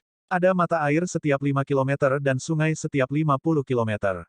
Ketika seseorang melihat ke kejauhan, yang dilihatnya hanyalah kabut-kabur. Siapa yang tahu seberapa jauh rawa kuno ini membentang? Begitu Xiao Chen memasuki rawa air awan ini, dia tidak akan lagi berada di Kekaisaran Naga Surgawi, dia akan benar-benar aman. Namun, Cloudwater Marsh bukanlah tempat yang damai. Binatang buas berkeliaran di sana, dan lingkungannya keras. Saat Xiao Chen menatap ke kejauhan, ledakan pembunuhan Qi datang padanya. Dia segera merasakan bahaya. Itu adalah wakil Aula Master Li. Dia benar-benar melancarkan serangan ke Xiao Chen. Xiao Chen tidak punya waktu untuk berpikir. Dalam waktu yang dibutuhkan percikan untuk terbang, dia melemparkan pukulan. Bang! Cahaya tinju Xiao Chen mendarat di bahu kanan wakil Aula Master Li, sementara serangan telapak tangan wakil Aula Master Li mendarat di bahu kiri Xiao Chen. Puci! Wakil Aula Master Li memuntahkan seteguk darah, sangat kesakitan hingga dia hampir pingsan. Tulang di bahu kanannya hancur, memaksanya untuk mengatupkan giginya. Adapun Xiao Chen, serangan pihak lain menjatuhkannya. Ketika dia mendarat, dia berada di Cloudwater Marsh. Xiao Chen tidak mengalami cedera sama sekali. Xiao Chen tiba-tiba terkejut saat bangun. Wakil Aula Guru Li sedang mengadakan pertunjukan, tindakan terakhirnya mengirim Xiao Chen. Wakil Aula Master Li menyeka darah dari bibirnya saat dua pengawal naga darah mendukungnya di kedua sisi. Dia tersenyum pahit. Orang ini benar-benar kejam dalam serangannya. Dia hampir memukulku setengah mati. Ini bagus juga. Cedera saya akan menjadi penjelasan yang baik. Ayo kembali. Saat Xiao Chen menyaksikan kelompok wakil Aula Guru Li pergi, dia diam-diam mengucapkan terima kasih di dalam hatinya. Sekarang Xiao Chen telah meninggalkan Kekaisaran Naga Surgawi, emosinya menjadi rumit. Sebelumnya, dia berusaha keras untuk memasukinya. Sekarang dia pergi, dia membayar harga yang lebih besar daripada ketika dia tiba. Nasib benar-benar tak terduga. Urusan dunia benar-benar tidak terduga. Namun, Xiao Chen akan kembali cepat atau lambat. Dia akan secara terbuka kembali dengan hormat. Xiao Chen melihat sekali lagi ke perbatasan kekaisaran, di kota terakhir. Kemudian, dia berbalik dan memasuki kabut putih berkabut di Cloudwater Marsh. Namun, apakah Xiao Chen benar-benar aman setelah memasuki Cloudwater Marsh? Bab 2039, Mentah 2134, awan putih terbang jauh di dalam awan putih. Langit tampak luas, dan air tampak luas. Ada mata air setiap 5 km dan sungai setiap 50 km. Cloudwater Marsh benar-benar sesuai dengan namanya. Terus bekerja keras. Terus bekerja keras. Terus bekerja keras. Saat Xiao Chen menginjak tanah berlumpur, dia bergegas di sepanjang jalan, melewati kabut. Perjalanan dilanjutkan dengan damai selama 3 hari.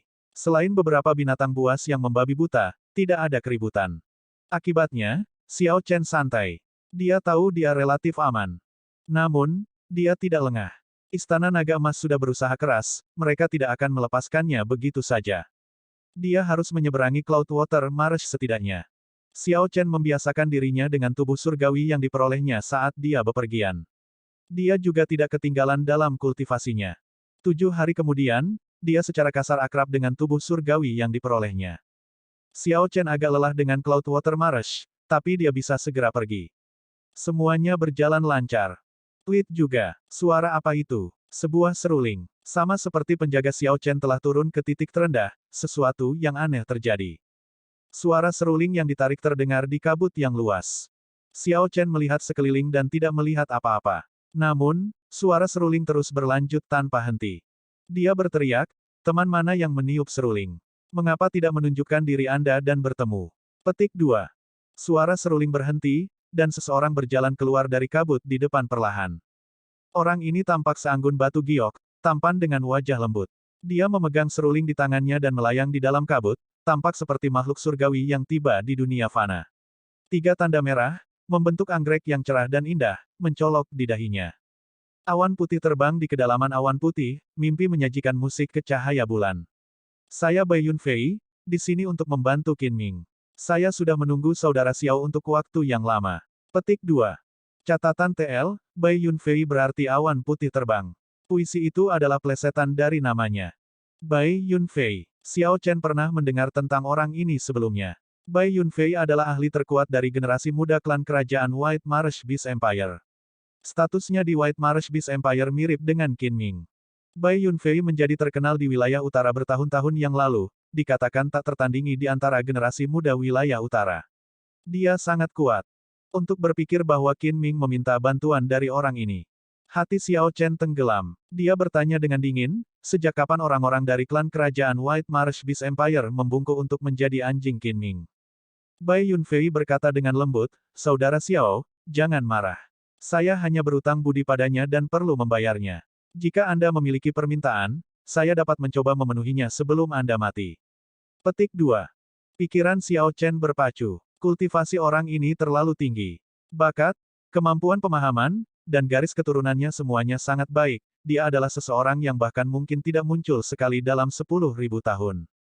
Orang seperti itu telah meletakkan fondasi yang kuat sebelum Xiao Chen tiba di Central Grid Realm.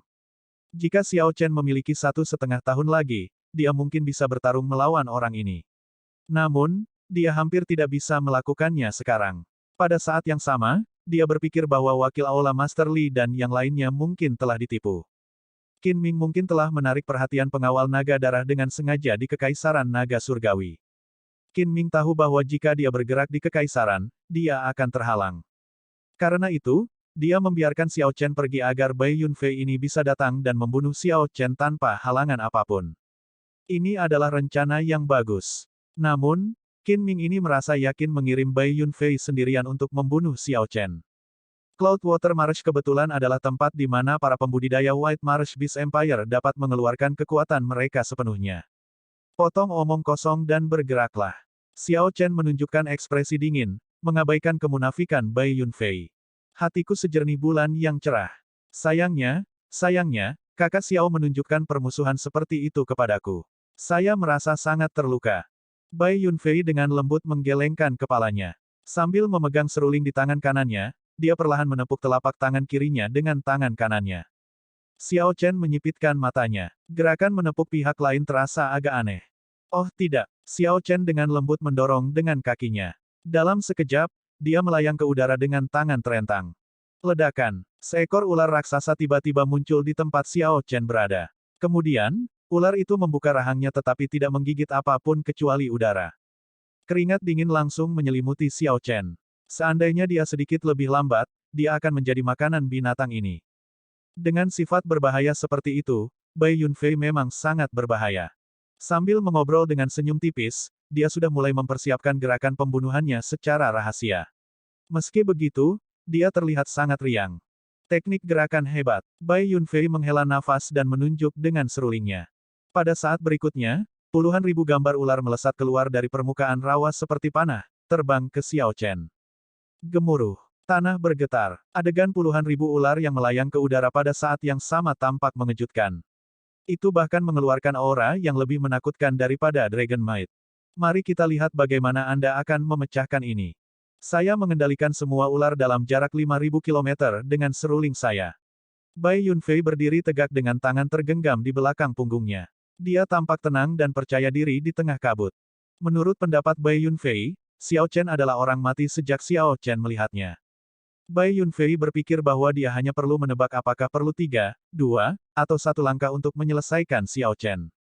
Kemarahan Cakrawala. Sama seperti Bai Yunfei mengantisipasi pemblokiran Xiao Chen dan terluka parah, memikirkan bagaimana dia akan menangani Xiao Chen pukulan fatal, Xiao Chen dengan ganas merentangkan jari-jarinya. Tepat pada saat itu, Xiao Chen meraih puluhan ribu ular. Ledakan. Xiao Chen dengan erat mengepalkan tinjunya. Ketika dia membuka tangannya lagi, darah dimuntahkan ke udara, bersama dengan kilat dan cahaya pedang. Xiao Chen menghancurkan gerakan membunuh Bai Yunfei dalam satu gerakan. Aku harus pergi. Sementara pihak lain terganggu, Xiao Chen berubah menjadi sambaran petir dan terbang di atas pihak lain. Sial. Bai Yunfei merasa marah dan terkejut. Tanpa diduga, Xiao Chen dapat dengan mudah mematahkan langkah ini. Pada saat keterkejutan Bai Yunfei berlalu, Xiao Chen telah berubah menjadi sambaran petir dan terbang sejauh 500 km. Mencoba lari. Ini tidak semudah itu. Awan dengan balik tangan. Ekspresi muram muncul di wajah Bai Yunfei untuk pertama kalinya. Saat dia melambaikan tangannya, kabut naik sejauh 5.000 km, menyatu menjadi awan putih tak berujung. Sama seperti Xiao Chen merasa bingung, awan putih membentuk gunung jatuh yang tak terhitung jumlahnya. Ini memaksa Xiao Chen untuk mengungkapkan bentuk aslinya dan meninju terus-menerus untuk menghancurkan gunung. Kecepatan Xiao Chen menjadi sangat terbatas. Hujan dengan giliran tangan. Bai Yunfei berteriak dingin, menyerang lagi. Hujan turun dari awan putih sejauh 500 km.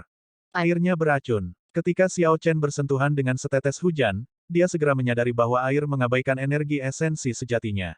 Air hujan putih berubah menjadi racun hitam mencoba menyerang tubuhnya. Untungnya, dia telah memperoleh tubuh surgawi, jadi dia tidak takut dengan air beracun ini. Namun, hujan mengguyur tanpa henti. Jika Xiao Chen terus menderita korosi, itu akan menjadi masalah. Xiao Chen mengutuk dalam hatinya. Orang ini seperti ular berbisa, seram, ganas, dan terus-menerus mengganggunya. Setelah menjadi sasaran, dia akan mengalami kesulitan besar untuk melarikan diri. Kamu masih ingin pergi setelah menjadi sasaranku, Bai Yunfei. Bai Yunfei bergerak cepat di tanah, anehnya cepat seperti ular berbisa. Cahaya hijau giok muncul di matanya. Mati. Mengabaikan hujan beracun, Xiao Chen mengeluarkan God Shadow Bow. Dia menarik tali busur ke belakang dan melepaskannya. Panah itu bergerak sangat cepat, tiba di depan Bai Yunfei. Alat jiwa. Meskipun ada bahaya, Bai Yunfei yang terkejut tidak bingung. Seorang Sovereign Personage will berkumpul dan menembak, lalu menghentikan panah itu sejenak. Bai Yunfei dengan cepat pindah, hanya menyisakan bayangan. Ledakan. Ketika panah mengenai bayangan, bayangan itu langsung hancur. Tanpa kehilangan momentum, panah itu terus meledakkan lubang besar di tanah. Setelah lolos dari bahaya besar, Bai Yunfei mengerutkan kening, menunjukkan ekspresi yang lebih buruk. Dia sebenarnya memiliki alat jiwa. Artinya, dia memiliki peluang kecil untuk membunuhku. Saya tidak lagi dalam posisi yang tak terkalahkan. Aku bahkan mungkin jatuh di sini. Saya hanya tahu bahwa Qin Ming tidak akan meminta bantuan dengan sesuatu yang begitu mudah. Bai Yunfei mengutuk dalam hatinya, percaya bahwa Qin Ming telah menipunya. Membunuh Xiao Chen bukanlah pekerjaan mudah. Awalnya, Bai Yunfei berpikir bahwa dia bisa menghabisi Xiao Chen dengan beberapa serangan. Sekarang, sepertinya semuanya tidak sesederhana itu. Baiklah, mari kita lihat berapa banyak anak panah yang bisa kamu tembak. Bai Yunfei langsung bergerak, melanjutkan pengejarannya. Aku terlewat. Sejak Xiao Chen mulai menggunakan God Shadow Bow, dia tidak pernah melewatkannya, sampai sekarang. Hujan beracun menutup jalan di depan. Namun, Xiao Chen mengatupkan giginya dan terus terbang ke depan, mengandalkan tubuh perang naga surgawinya. Setelah keluar dari Cloudwater Marsh ini, pihak lain tidak akan lagi menakutkan ini. Pada saat itu, Xiao Chen akan memiliki peluang yang jauh lebih tinggi untuk melarikan diri. Tubuh fisik orang ini. Ketika Bai Yunfei melihat Xiao Chen bergerak menembus hujan, dia merasa sangat terkejut. Dia paling mengerti betapa menakutkannya racun dalam hujan itu. Bai Yunfei pernah mengandalkan racun ini untuk menjatuhkan 10 tokoh berdaulat saat dia menjadi yang mulia, mengguncang seluruh wilayah utara. Karena seseorang dapat melakukan perjalanan melalui hujan beracunnya tanpa rasa takut hari ini, bagaimana mungkin Bai Yunfei tidak terkejut? Orang ini harus mati. Bai Yunfei memutuskan untuk menyingkirkan potensi bahaya ini, bahkan jika Qin Ming tidak membunuh Xiao Chen. Memikirkan bahwa langkah pembunuhannya gagal. Orang ini pasti akan menjadi musuh bebuyutannya di masa depan. Bab 2040, mentah 2135 tidak perlu meminta maaf. Menantang hujan beracun, Xiao Chen bergerak cepat. Dengan setiap dorongan lembut dari rawa dengan kakinya, dia bergerak 50 km. Pengejar Bai Yunfei telah menunggangi seekor ular putih di beberapa titik waktu. Ular putih raksasa merayap di tanah, bergerak cepat.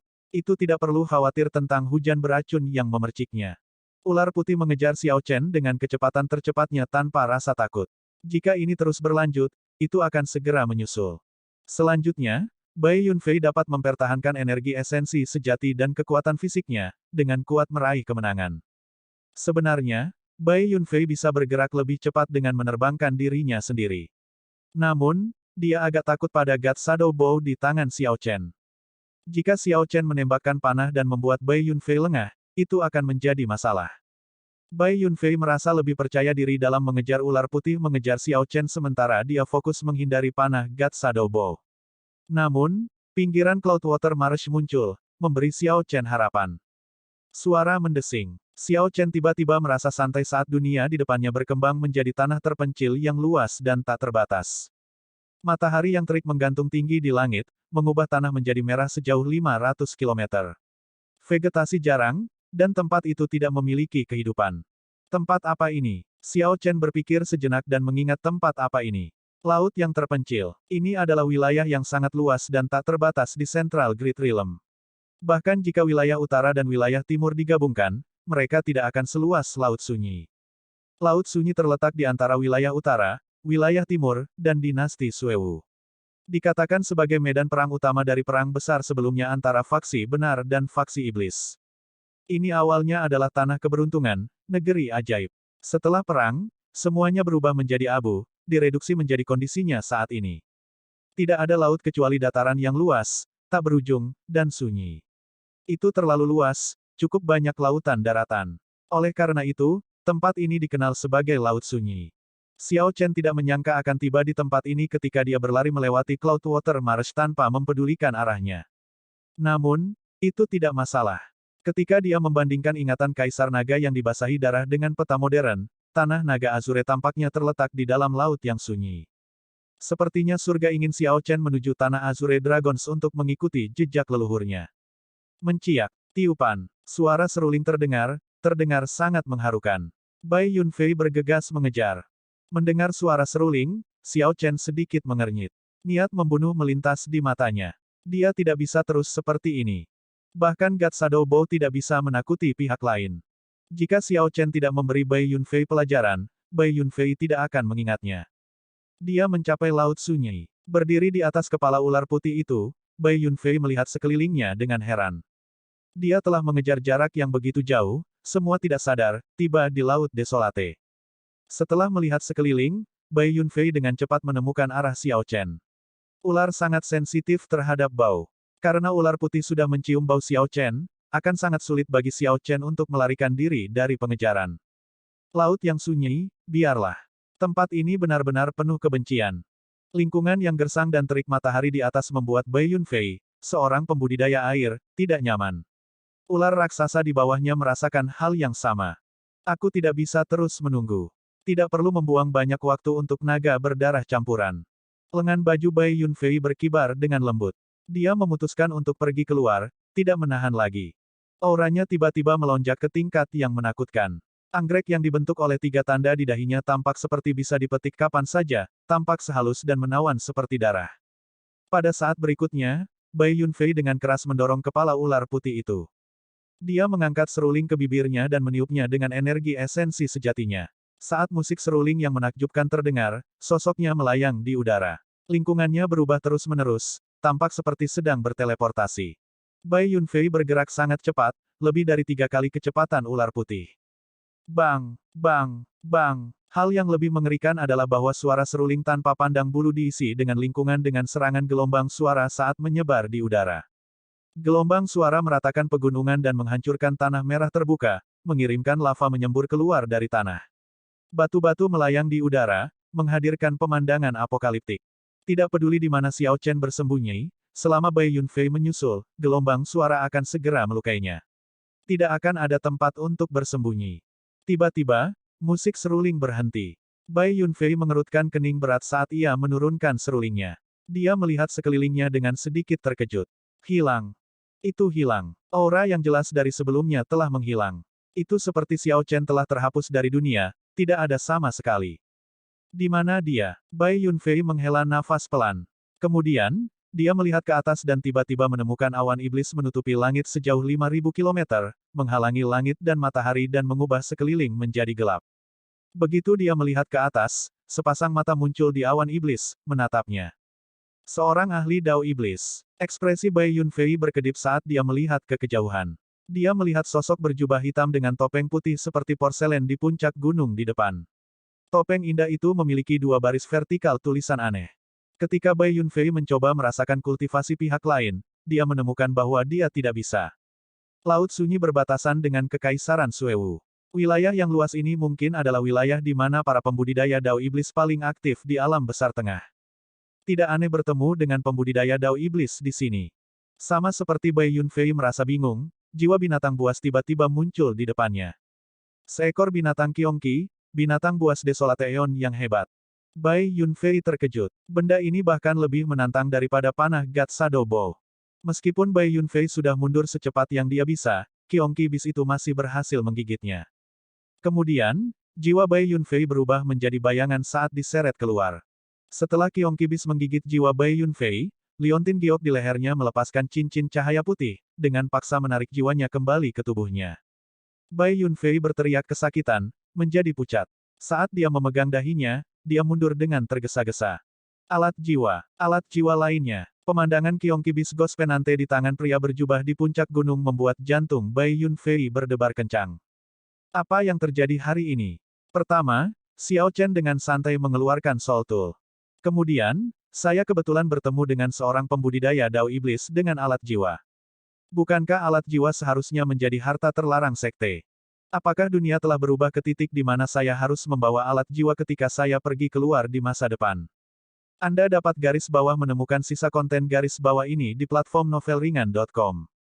Bai Yunfei merasa sangat tertekan saat dia muntah darah. Dia tidak menderita sebanyak ini dalam waktu yang lama. Memikirkan bahwa dia bahkan menderita luka parah pada jiwanya. Jika bukan karena memiliki item yang bertahan melawan teknik jiwa, dia akan mati di sini. Kenapa kamu menyerangku tanpa alasan? Jika Anda tidak memberi saya alasan, saya, Bai Yunfei, tidak akan pernah meninggalkan kebohongan ini. Bai Yunfei tahu bahwa dia cukup terkenal di Laut Sunyi. Kebanyakan ahli Dao Iblis akan memberinya wajah. Bahkan jika pembudidaya Dao Iblis tidak memberikan wajah Bai Yunfei, mereka akan memberikan wajah kepada klan kerajaan White Marsh Beast Empire. Klan Bai seperti seorang penguasa yang menguasai wilayah Central Great Realm. Suara seram datang dari pria berjubah itu. Haha, saya baru saja menangkap tubuh fisik yang baik dan bersiap untuk berkorban dan membentuknya menjadi jiwa iblis. Anda menyerbu ke tempat ini sambil melepaskan serangan gelombang suara, dan Anda masih bertanya mengapa saya menyerang. Enyahlah. Jika bukan karena memberikan wajah pada Bai klanmu, aku akan mengorbankanmu juga. Ini mengejutkan Bai Yunfei. Hanya menangkap tubuh fisik. Mungkinkah? Bolehkah saya bertanya kepada senior apakah tubuh fisik yang Anda tangkap berwarna putih dan diracuni? Aku tidak punya apa-apa untuk memberitahumu. Enyahlah. Namun, Bai Yunfei tersenyum ketika pria berjubah itu mengamuk. Sepertinya itu benar.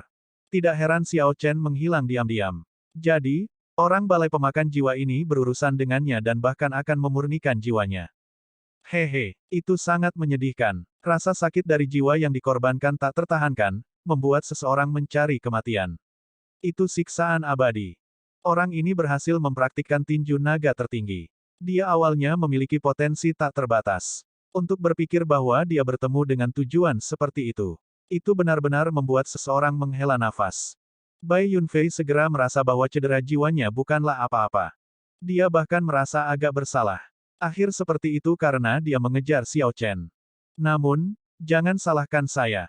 Jika Anda mati dengan lemah lembut di tangan saya, itu tidak akan menyakitkan ini. Maaf mengganggu, senior. Aku akan pergi sekarang. Sebelumnya, saya tidak tahu bahwa senior mengorbankan dan menyempurnakan panji hantu, kata Bai Yunfei dengan hormat, pamit setelah meminta maaf dengan senyum tipis. Setelah Bai Yunfei pergi jauh, menghilang ke Cloudwater Marsh, Xiao Chen perlahan melepas topeng dari wajahnya. Tidak perlu meminta maaf. Seharusnya aku yang meminta maaf, gumam Xiao Chen pada dirinya sendiri. Ketika dia melihat ke Qionqi Bisgos Penante, dia melihat sepotong jiwa Bai Yunfei di sana. Saya akan menyimpan bagian jiwa ini terlebih dahulu. Mungkin saya bisa menggunakannya di masa depan. Sekarang, saya harus mencari tempat untuk mengobati luka saya. Saya belum memaksa racun keluar dari tubuh saya. Xiao Chen hampir menghabiskan energi jiwanya untuk mengaktifkan Qionqi Bisgos Penante. Namun, itu sangat berharga. Bab 2041, Mentah 2136 Aroma Surgawi. Di dalam rawa air awan. Bai Yunfei memegangi kepalanya saat dia duduk di atas ular raksasa itu, kembali dengan perasaan puas. Namun, setelah 1 jam, dia tiba-tiba merasa ada yang tidak beres. Semakin dia memikirkannya, semakin dia yakin. Jika seorang ahli Dao Iblis melukai saya dengan parah, apakah dia akan menunjukkan belas kasihan kepada saya? Mengingat sifat ahli Dao Iblis, jika saya berada dalam kondisi puncak saya, dia mungkin sopan dan tidak berani bertindak gegabah setelah saya melaporkan nama saya. Namun, ahli Dao Iblis ini bahkan memiliki alat jiwa. Apakah dia tidak akan melakukan apa-apa setelah melukaiku dengan parah? Jiwaku jauh lebih kuat dari Xiao Chen. Bagi orang-orang di Soul Devouring Hall, ini adalah makanan yang enak, sesuatu yang sangat menggoda. Tidak peduli apa, saya harus kembali dan melihatnya. Suara mendesing. Bai Yunfei dengan lembut melambaikan tangannya yang memegang serulingnya. Awan sejauh 5.000 kilometer tersebar. Kemudian, dia melompat dan terbang dengan tangan di belakang punggungnya, ekspresinya terus berubah. Jelas, emosinya berfluktuasi liar. Setelah sekitar 15 menit perjalanan dengan kecepatan penuh, Bai Yunfei mencapai tempat dia bertemu dengan pria berjubah itu. Namun, ketika dia sampai di puncak gunung, tidak ada seorang pun di sana. Wajah indah dan tampan Bai Yunfei berkedut saat dia menggertakkan giginya. Dia dengan erat mengepalkan tangan kanannya, dan tubuhnya sedikit gemetar. Niat membunuh yang mengerikan menyebar di hatinya. Saya telah bermain. Tidak ada cara untuk menyelesaikan pengorbanan dan pemurnian Panji Hantu dengan begitu cepat. Jika pihak lain tidak berbohong, dia akan tetap di sini. Bai Yunfei adalah orang yang cerdas. Secara alami, dia tidak akan bergantung pada harapan dan mengucapkan kata-kata yang menghibur diri saat ini. Dia mengakui pada dirinya sendiri bahwa Xiao Chen telah menipunya. Xiao Chen telah bermain dengannya seperti mainan, berani berpura-pura menjadi ahli dan memarahinya, menyuruhnya nyahlah. Sayangnya, Bai Yunfei telah menelan kail, tali, dan pemberat penipuan dan bahkan meminta maaf kepada pihak lain. Ketika memikirkannya, Bai Yunfei merasakan frustrasi yang menyesakkan di dadanya, tidak mampu melampiaskannya, sensasinya terasa sangat tak tertahankan. Tidak hanya itu, pihak lain juga berhasil melukainya, namun Bai Yunfei bahkan menganggap dirinya beruntung. Bai Yunfei merasa seperti orang bodoh, dia tidak tahan melihat dirinya sendiri. Dia menutup matanya dan melakukan yang terbaik untuk menenangkan diri. Meski begitu, bibirnya masih bergetar. Ini menunjukkan betapa tak tertahankannya penghinaan ini bagi Bai Yunfei. Dia membuka matanya hanya setelah waktu yang lama. Ekspresinya kembali normal saat dia menghela nafas. Kemenangan dan kekalahan itu normal. Seseorang harus mengalami beberapa kemunduran dalam hidup. Jika semuanya berjalan terlalu lancar, itu bukan hal yang baik. Ini adalah pelajaran yang cukup bagus. Aku harus berterima kasih padanya. Setelah mengatakan semua itu, Bai Yunfei sepertinya telah melepaskan segalanya, suasana hatinya sudah tenang. Namun, tepat setelah dia berbalik dan mengambil satu langkah, dia tiba-tiba berbalik dengan ekspresi jahat dan dengan ganas menginjak puncak gunung di bawahnya. Ledakan, retakan yang tak terhitung jumlahnya menyebar ke segala arah ke kaki gunung. Pada saat berikutnya, tanah dalam radius 5.000 km meledak. Aura mengerikan menyebar. Tanah merah yang awalnya sudah sepi berubah menjadi gurun. Persetan, aku akan berterima kasih. Ketika saya pulih dari cedera saya akan kembali ke Laut Desolate dan menghapus rasa malu hari ini. Setelah Bai Yunfei melampiaskan, emosinya benar-benar kembali normal. Dia mendengus dingin dan berbalik untuk pergi. Secara alami, Xiao Chen tidak bisa menghargai pemandangan yang menakjubkan ini. Tanda pisah. Xiao Chen telah menempuh jarak lebih dari 500.000 km, menunggangi Vulture darah iblis. Dia telah melintasi pinggiran Laut Desolate dan benar-benar memasuki Laut Desolate yang melahirkan legenda yang tak terhitung jumlahnya. Setelah memverifikasi bahwa dia aman, dia memilih tempat untuk mendarat dan mengobati luka-lukanya. Begitu Xiao Chen tenang, dia merasa ngeri bahwa dia telah meremehkan racun di tengah hujan. Tanpa dia sadari, racun itu sudah meresap ke dalam jiwanya. Tidak peduli di mana itu, baik itu organ dalam, pembuluh darah, tulang, atau sumsum, tubuh surgawi yang diperoleh Xiao Chen memiliki sarana untuk membersihkannya dan membasmi racun. Namun, racun itu telah meresap ke dalam jiwa Xiao Chen. Kehendak biru jiwa yang mewakili jiwanya di Soul Pool sekarang ditutupi dengan lapisan ki hitam berkabut. Meskipun ada sedikit racun ki, sangat sulit untuk dihilangkan. Itu terus-menerus merusak jiwanya. Yang lebih buruk adalah dia telah menggunakan energi jiwanya untuk mengusir hering darah iblis, membiarkan racun meresap lebih dalam ke dalam jiwanya. Meskipun ini tidak fatal, sulit untuk menghilangkan racun dengan cepat. Xiao Chen merasa sangat terkejut ketika dia mencari di ingatan Kaisar Naga yang berlumuran darah untuk mencari racun yang bisa merusak jiwa. Ternyata ada lebih dari 100 jenis racun yang mampu menggerogoti jiwa. Beberapa orang jahat bahkan bisa menggabungkan racun dengan kutukan. Bahkan jika seseorang mendekonstruksi jiwanya dan memasangnya kembali, ia tidak dapat membuang racunnya. Xiao Chen terus mencari cara untuk mengatasi racun tersebut. Dia mengetahui bahwa racun yang digunakan Bai Yunfei adalah revolusi seribu rasa, sesuatu yang hanya dapat dipahami oleh orang-orang yang sangat berbakat dari kerajaan binatang rawa putih. Kondisi untuk berlatih teknik racun ini sangat tinggi, bahkan lebih sulit daripada untuk tinju naga tertinggi Xiao Chen. Namun, begitu seseorang berhasil mempraktikkannya, dia akan menjadi sangat mengerikan. Seseorang tidak perlu takut pada pembudidaya-budidaya yang lebih tinggi. Saat itu, Kaisar Naga yang dibasahi darah bahkan menderita karena racun ini. Xiao Chen segera merasakan ketakutan. Dia sekarang tahu betapa mengerikannya Bai Yunfei. Dia sangat beruntung bisa melarikan diri dari pihak lain, bahkan melukainya dengan parah. Secara alami, Kaisar Naga yang dibasahi darah tidak ingin menderita dari teknik racun yang menakutkan ini untuk kedua kalinya. Setelah banyak usaha, dia akhirnya menemukan cara untuk menghadapinya. Xiao Chen dengan hati-hati mempelajari metode Kaisar Naga yang dibasahi darah dalam menangani racun. Setelah benar-benar memahaminya, dia merasa sangat percaya diri. Jika dia mengikuti metode dalam ingatan Kaisar Naga yang dibasahi darah, dia hanya perlu 7 hari untuk menghilangkan racun dalam jiwanya. Tiupan, menciak. Tepat pada saat ini, alat musik terdengar dari belakang. Xiao Chen membuka matanya, dan ekspresinya berkedip. Awalnya, dia mengira Bai Yunfei telah mengejar. Namun, dia menyadari bahwa bukan itu masalahnya setelah beberapa saat. Musik di belakangnya jelas berasal dari sekelompok orang. Namun, bagian seruling dari musiknya menonjol, terdengar sangat halus. Saat musik dibunyikan, sepertinya membawa emosi ke kehidupan. Lincah dan halus, fleksibel dan bervariasi. Musiknya berlama-lama samar, menghasilkan irama yang menyenangkan. Hal yang lebih menakjubkan adalah bahwa seruling itu tidak berusaha menonjol. Sebaliknya, itu bekerja bersama dengan sitar, pipa, dan instrumen lainnya. Itu seperti ikan yang berkeliaran di musim semi. Ikan-ikan itu sesekali bergerak dengan lincah, melompat keluar dari air dan memandang dunia dengan nakal. Kemudian, ia mendarat kembali di mata air, dengan gembira berenang mengikuti arus. Segera, para musisi memasuki visi Xiao Chen. Ternyata itu sekelompok wanita berpakaian putih yang tampak seperti malaikat. Musiknya sangat mengesankan, seruling dan sitar terdengar riang. Apakah itu wewangian surgawi? Xiao Chen menyaksikan sekelompok wanita ini lewat di depan matanya, meninggalkan aroma yang tertinggal di udara. Kemudian, dia memasuki pemikiran yang dalam. Wewangian surgawi adalah tanah suci kuno dan misterius.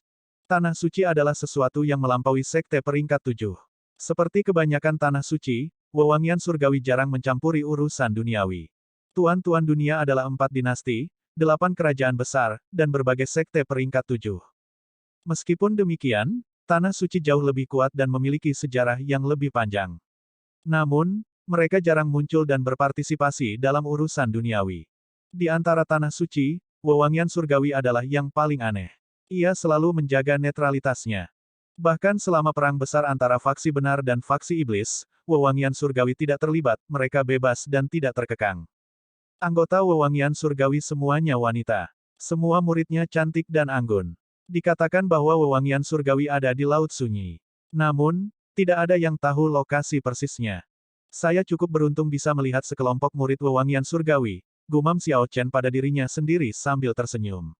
Musik dari sebelumnya sepertinya masih melekat di telinganya. Tiba-tiba, ekspresi Xiao Chen sedikit berubah, menunjukkan kebingungan. Kelompok murid aroma surgawi yang lewat sebelumnya benar-benar berbalik dan kembali. Xiao Chen merasa curiga. Dia tidak begitu percaya diri sehingga dia menganggap dirinya cukup menawan untuk menarik para murid wewangian surgawi. Jika tidak, kelompok murid wewangian surgawi ini tidak akan lewat tanpa melambat.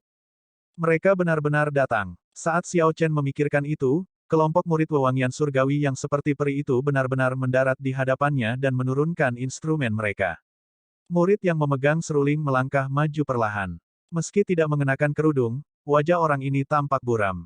Rasanya seperti melihat bunga dalam kabut, kabur tapi tidak sampai ke titik di mana tidak ada yang terlihat. Orang ini harus menjadi orang yang memainkan seruling sebelumnya. Namun, mengapa dia datang?